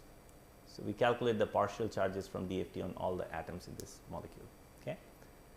Once we have that, what force field do we use for modeling the PCBMs and the interaction of these with the solvent molecule? We use the OPLS-AA force field. The OPLS-AA force field is pretty good for organic systems, which this is, right. So, now we have the right force field and we have the right charges on the PCBM, but how do we generate the solution of PCBM in chlorobenzene? The way to do it is put a bunch of PCBM molecules in a box. How many? Depends on the concentration you want to simulate, whether it is 0.18 molar or 0.24 molar, right. So, there are different numbers, and then you pack in the chlorobenzene molecules inside that box, whatever the leftover space is. Obviously, if you do this, there will be some bad contacts, the initial configuration may not be ideal. So, you take a box of this molecules in a solvent and equilibrate it for, let us say, 10 or 20 nanoseconds to get the right solvated structure. Okay. PCBM is very well solvated in chlorobenzene, it is a good solvent. So, you know, after a while you have each of these molecules surrounded by the chlorobenzene. There are also some clusters that form. Next, what we do, we specify the time step for integration. I am just giving you some examples. In this case was 1 femtosecond. We choose a cutoff distance. In this case, it was 1.5 nanometers, which is a very decent cutoff distance. We choose a thermostat. We choose the ensemble that we want to simulate. In this case, it was the canonical ensemble, or it was a canonical ensemble, NVT, and we chose the velocity, stochastic velocity rescaling thermostat, and model this system at 400 Kelvin, slightly elevated temperature. But we made sure that this temperature is below the boiling point of chlorobenzene, otherwise we will have a problem, right. We use something called the particle mesh evolved method to model the long range electrostatics, right. We talked about long range interactions, long range electrostatics. In this case, it was through the particle mesh evolved method. And then after the solution was equilibrated, think of an experiment you are doing now. We have two surfaces of perovskite, and we took this solution from a vial, let us say, which is our computers, you know, in our computer we have the solution, and we fit it inside between those two substrates. So, now we have two substrates between which is the solvated system of PCBM in chlorobenzene. And now we started our NVT production run. What is production run? Which is the main run that is used for analyzing these systems. So, what are we interested in measuring or calculating? We want to understand how the PCBMs deposit, right, meaning how many PCBMs deposit on these surfaces, and what is the orientation? Is the the fullerene moiety the one that is getting attached to the surface, or it has, you can see there are 3 different parts of this molecule. This is the fullerene, the spherical, near spherical, it's an icosahedral structure. And we have this esteric moiety and we have this phenolic moiety. Okay. So, which one is, where is the attachment happening, if attachment is happening? So, we model that using a number density distribution. I will present that to you in a moment. We are interested to understand if for the 2 different crystal facets of perovskite, if the attachments look different, because one of them has lead and iodine exposed and the other one has nitrogen and hydrogen. And we are interested in knowing if there is a certain structure of all these PCBMs that are kind of depositing on the surface. Are they oriented in a certain way? Okay. So, I am first showing you an example. This is like a spoiler. I am kind of showing you the example of what sort of attachment happens, and then I will go back and explain the analyze it. Okay. So, for the 110 surface, remember what is exposed here is lead and iodine. This is how the PCBM molecules deposit. Okay. The attachment is primarily happening between the esteric moiety and the lead or atom of this system. In more specifically, this carbonyl oxygen atom in the esteric moiety has a partial negative charge, and it has a very strong bond that forms with the lead exposed lead atoms. So, that is how the deposition happens on the 110. On the 100 surface, it is little different. Here the deposition happens with a weak bond forming both between the esteric chain and the exposed nitrogen and hydrogen, and also there is a weak binding between the phenolic ring and the surface. In this case, the phenolic ring is kind of facing out of the surface. There is not much of a binding between the phenolic ring and the surface. So, there is some very nice chemistry, physical chemistry going on in this deposition process. Let us try to understand this a little better. I am just showing you this movie. I have taken out all the solvents and all the other PCBMs. I am just tracking one PCBM and seeing how it deposits. So, there you go, it deposited. There is actually an energy barrier for this deposition process.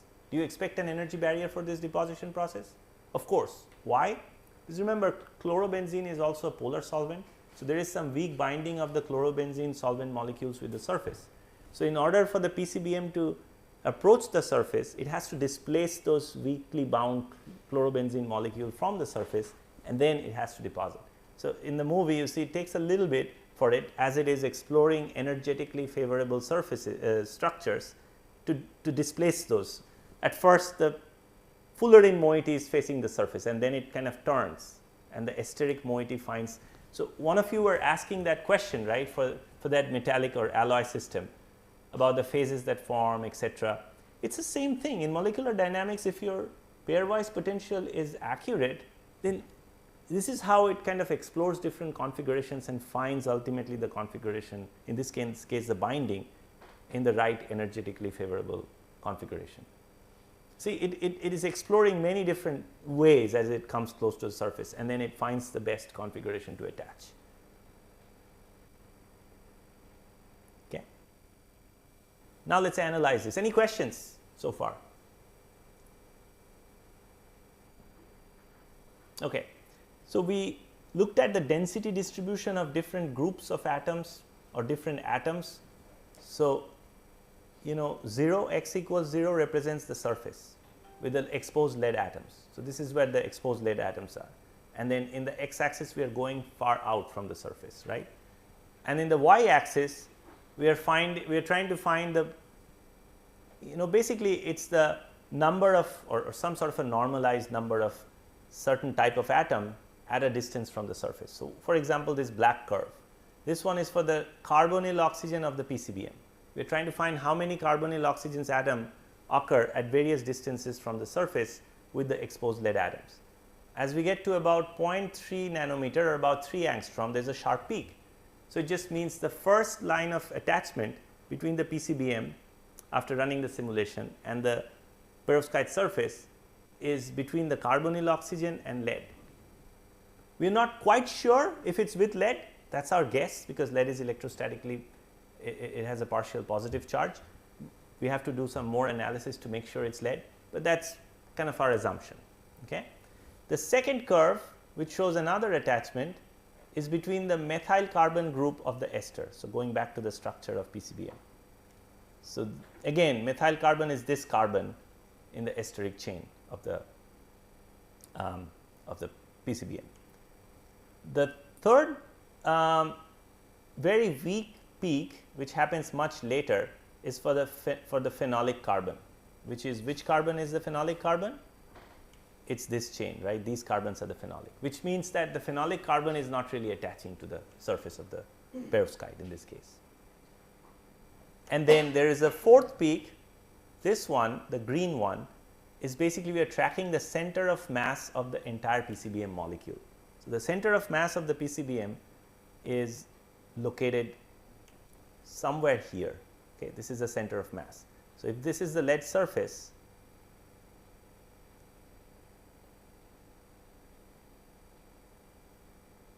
so if this is the surface, if you measure this distance, what that peak is saying is that distance is about 8.5 to 9 nanometers. Okay. So, this is a good description of the deposition structure. What about the other surface, the 100 surface? Remember, for the 100 surface, the exposed atom at the surface is nitrogen.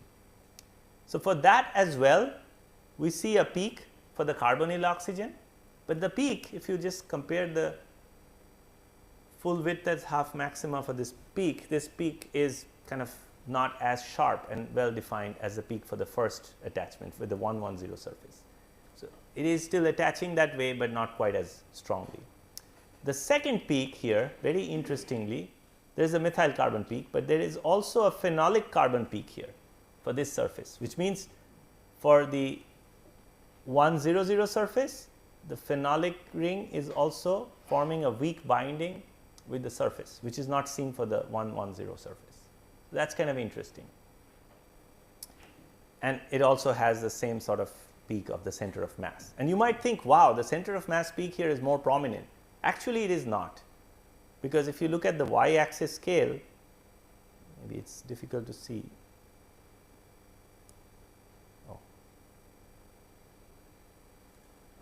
If you look at the y axis scale, this one goes to 35. So, the peak height here is about 5, and it is also about 5 for this one. So, they are not, the scale is not the same, that is why it looks that way. Questions? So, from this we are analyzing we saw it visually, but now we are kind of trying to understand how the attachment happens. For sure, the main attachment for both surfaces is with the carbonyl oxygen, but while for 100 that is pretty much the only one. The second peak here is a derivative peak actually. Okay. It is just because the ester moiety of the PCBM has this kind of this methyl carbon. If the carbonyl oxygen is close to the lead, then there will also be a derivative peak for the methyl carbon. Okay. So, it is not really much of a peak, but for the 100 surface, the phenolic carbon has a kind of a prominent peak as well. Next, we were interested to see what specific atoms are forming that weak bond or strong bond between the PCBM and the surface. For that, we calculated something again called the radial distribution function. I mentioned about radial distribution function. This is the mathematical form or expression for it. It is again counting, if you put an atom A at the center and you kind of scan for another atom, at different distances from it spherically, right, you can normalize it with the number density, then that gives you the radial pair distribution function. We are plotting many different radial pair distribution function for 110 surface. We are first looking at lead and what atoms of PCBM it attaches with, and we notice there is a very prominent peak, this black one, and that is for carbonyl oxygen. So, we are right, the main bond that forms between the PCBM and the surface is with the carbonyl oxygen. We also looked at iodine. compared to the peak with lead, which is very sharp and well defined. The peak with iodine is not well defined, but it is also again with the carbonyl oxygen. Now, if you go to the 100 surface, in that case the main peak is between hydrogen, exposed hydrogen on that surface, and carbonyl oxygen. Okay? While with nitrogen there is also another peak. So, questions. So, the main binding is happening between the carbonyl oxygen and lead for 110 surface and carbonyl oxygen and hydrogen for the 100 surface of the perovskite. Okay. There are these strong associations in this deposition process. So, we were interested to see how stable these bonds are. So, you noticed from the animation that at the end of the animation the deposit happens and it kind of stays attached, but we wanted to see if it really diffuses a lot from there. So, is it just stays there kind of in a stable manner, or there is a lot of vibration or diffusion in around, rotational diffusion perhaps. So, we calculated the diffusion coefficient of the attached carbonyl oxygen once it deposited, the PCBM has deposited. For the 100 surface, you have your diffusion coefficient is this 8.8 10 raised to negative 14 meters square per second, which is a very small number. So, means it's pretty much stays there, it does not diffuse much. Now, if you compare that to the carbonyl oxygen diffusion on the 100 plane, it is one order of magnitude greater, which means the attachment is not as strong, kind of, that is what it hints at. We also did the same for the phenolic ring, the phenolic carbon, and compared it for the 110 and 100 plane. Not surprisingly, we already saw from the RDF and the density distribution that for the 100 surface there is also an attachment of the phenyl carbon atoms with the surface. So, the diffusion coefficient is much lower compared to the 110 surface. Questions? The last thing we wanted to see is if you have a pair of PCBMs deposited, because there are many of these PCBMs that are depositing, what configuration are they depositing in? We know that the chains are facing downwards and the fullerene is at the top, but is it configuration A or type A ordering where the phenolic rings are kind of facing each other? Is it type B where one phenolic ring is kind of connecting with a ester moiety, or is it type C where two ester moieties are kind of facing each other? Why is this important? This is important because at the end of the day the purpose this layer is serving, these molecules once they are deposited, is to transport electrons from the absorber layer, which is the perovskite, to the electrode. So, depending on how they are arranged in the deposited structure, the electron transfer mobility of the electrons through these will be high or low. So, it matters what the configuration is, number one. Number two, on Friday I will present to you kind of a higher length scale methodology based on kinetic Monte Carlo to look at the film growth process.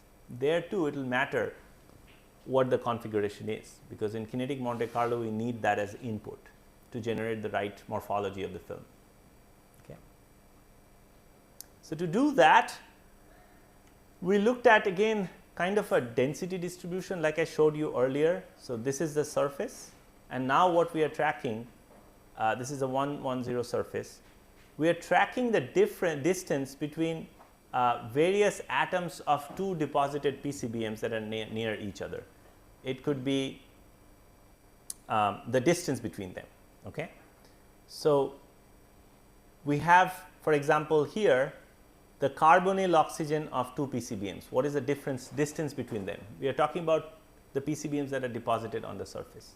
So, you see many different peaks, right, both for the 110 plane or surface and 100 surface. So, what do these peaks tell us?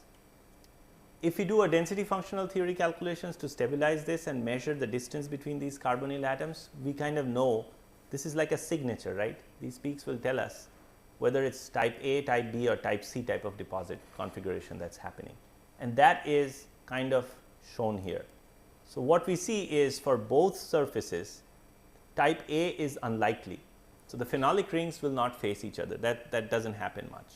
The prominent type of distribution, I am sorry, it's the other way around. Type A is the main peak for both, the phenolic rings actually facing each other. There is also some of type B and C. So, we do see these configurations, but the most prominent is type A. Okay. So, from these calculations we found quite a few things. Number one, we found that how PCBM molecules deposit on a perovskite layer, under what sort of configuration the Fullerene moiety faces up at the top, and the type of exact deposited structure depends on what surface we are looking at, what crystal facet of perovskite. With the 110 surface and 100, both of them, the major attachment was between the carbonyl oxygen of the ester moiety of PCBM and the surface. But for the 100 plane, there was that binding was weaker with a slightly high diffusion coefficient. But on the other hand, there was a weak attachment between the phenyl group with the nitrogen and hydrogen exposed on top of the surface, which was not seen for the 110 plane. We also found that if we analyze the type of deposited structure of the neighboring PCBMs on the surface, the most prominent arrangement is type A, but there is also B and C. Okay. Okay, so that will be the two examples for molecular dynamic simulations. They are very different. One is for alloys, grain boundaries. This one is for dissimilar interface, I will call it, because perovskite is very dissimilar from this organic PCBM molecule.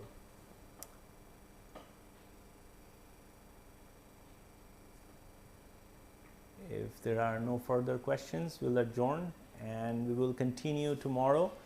Tomorrow I will introduce you a little bit to quantum mechanics and very briefly and talk about density functional theory, because it relies on quantum mechanics, and look at some examples of DFT calculations.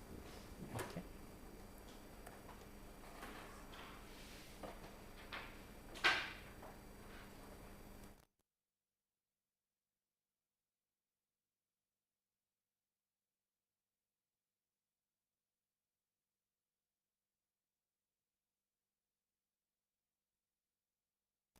Can I take a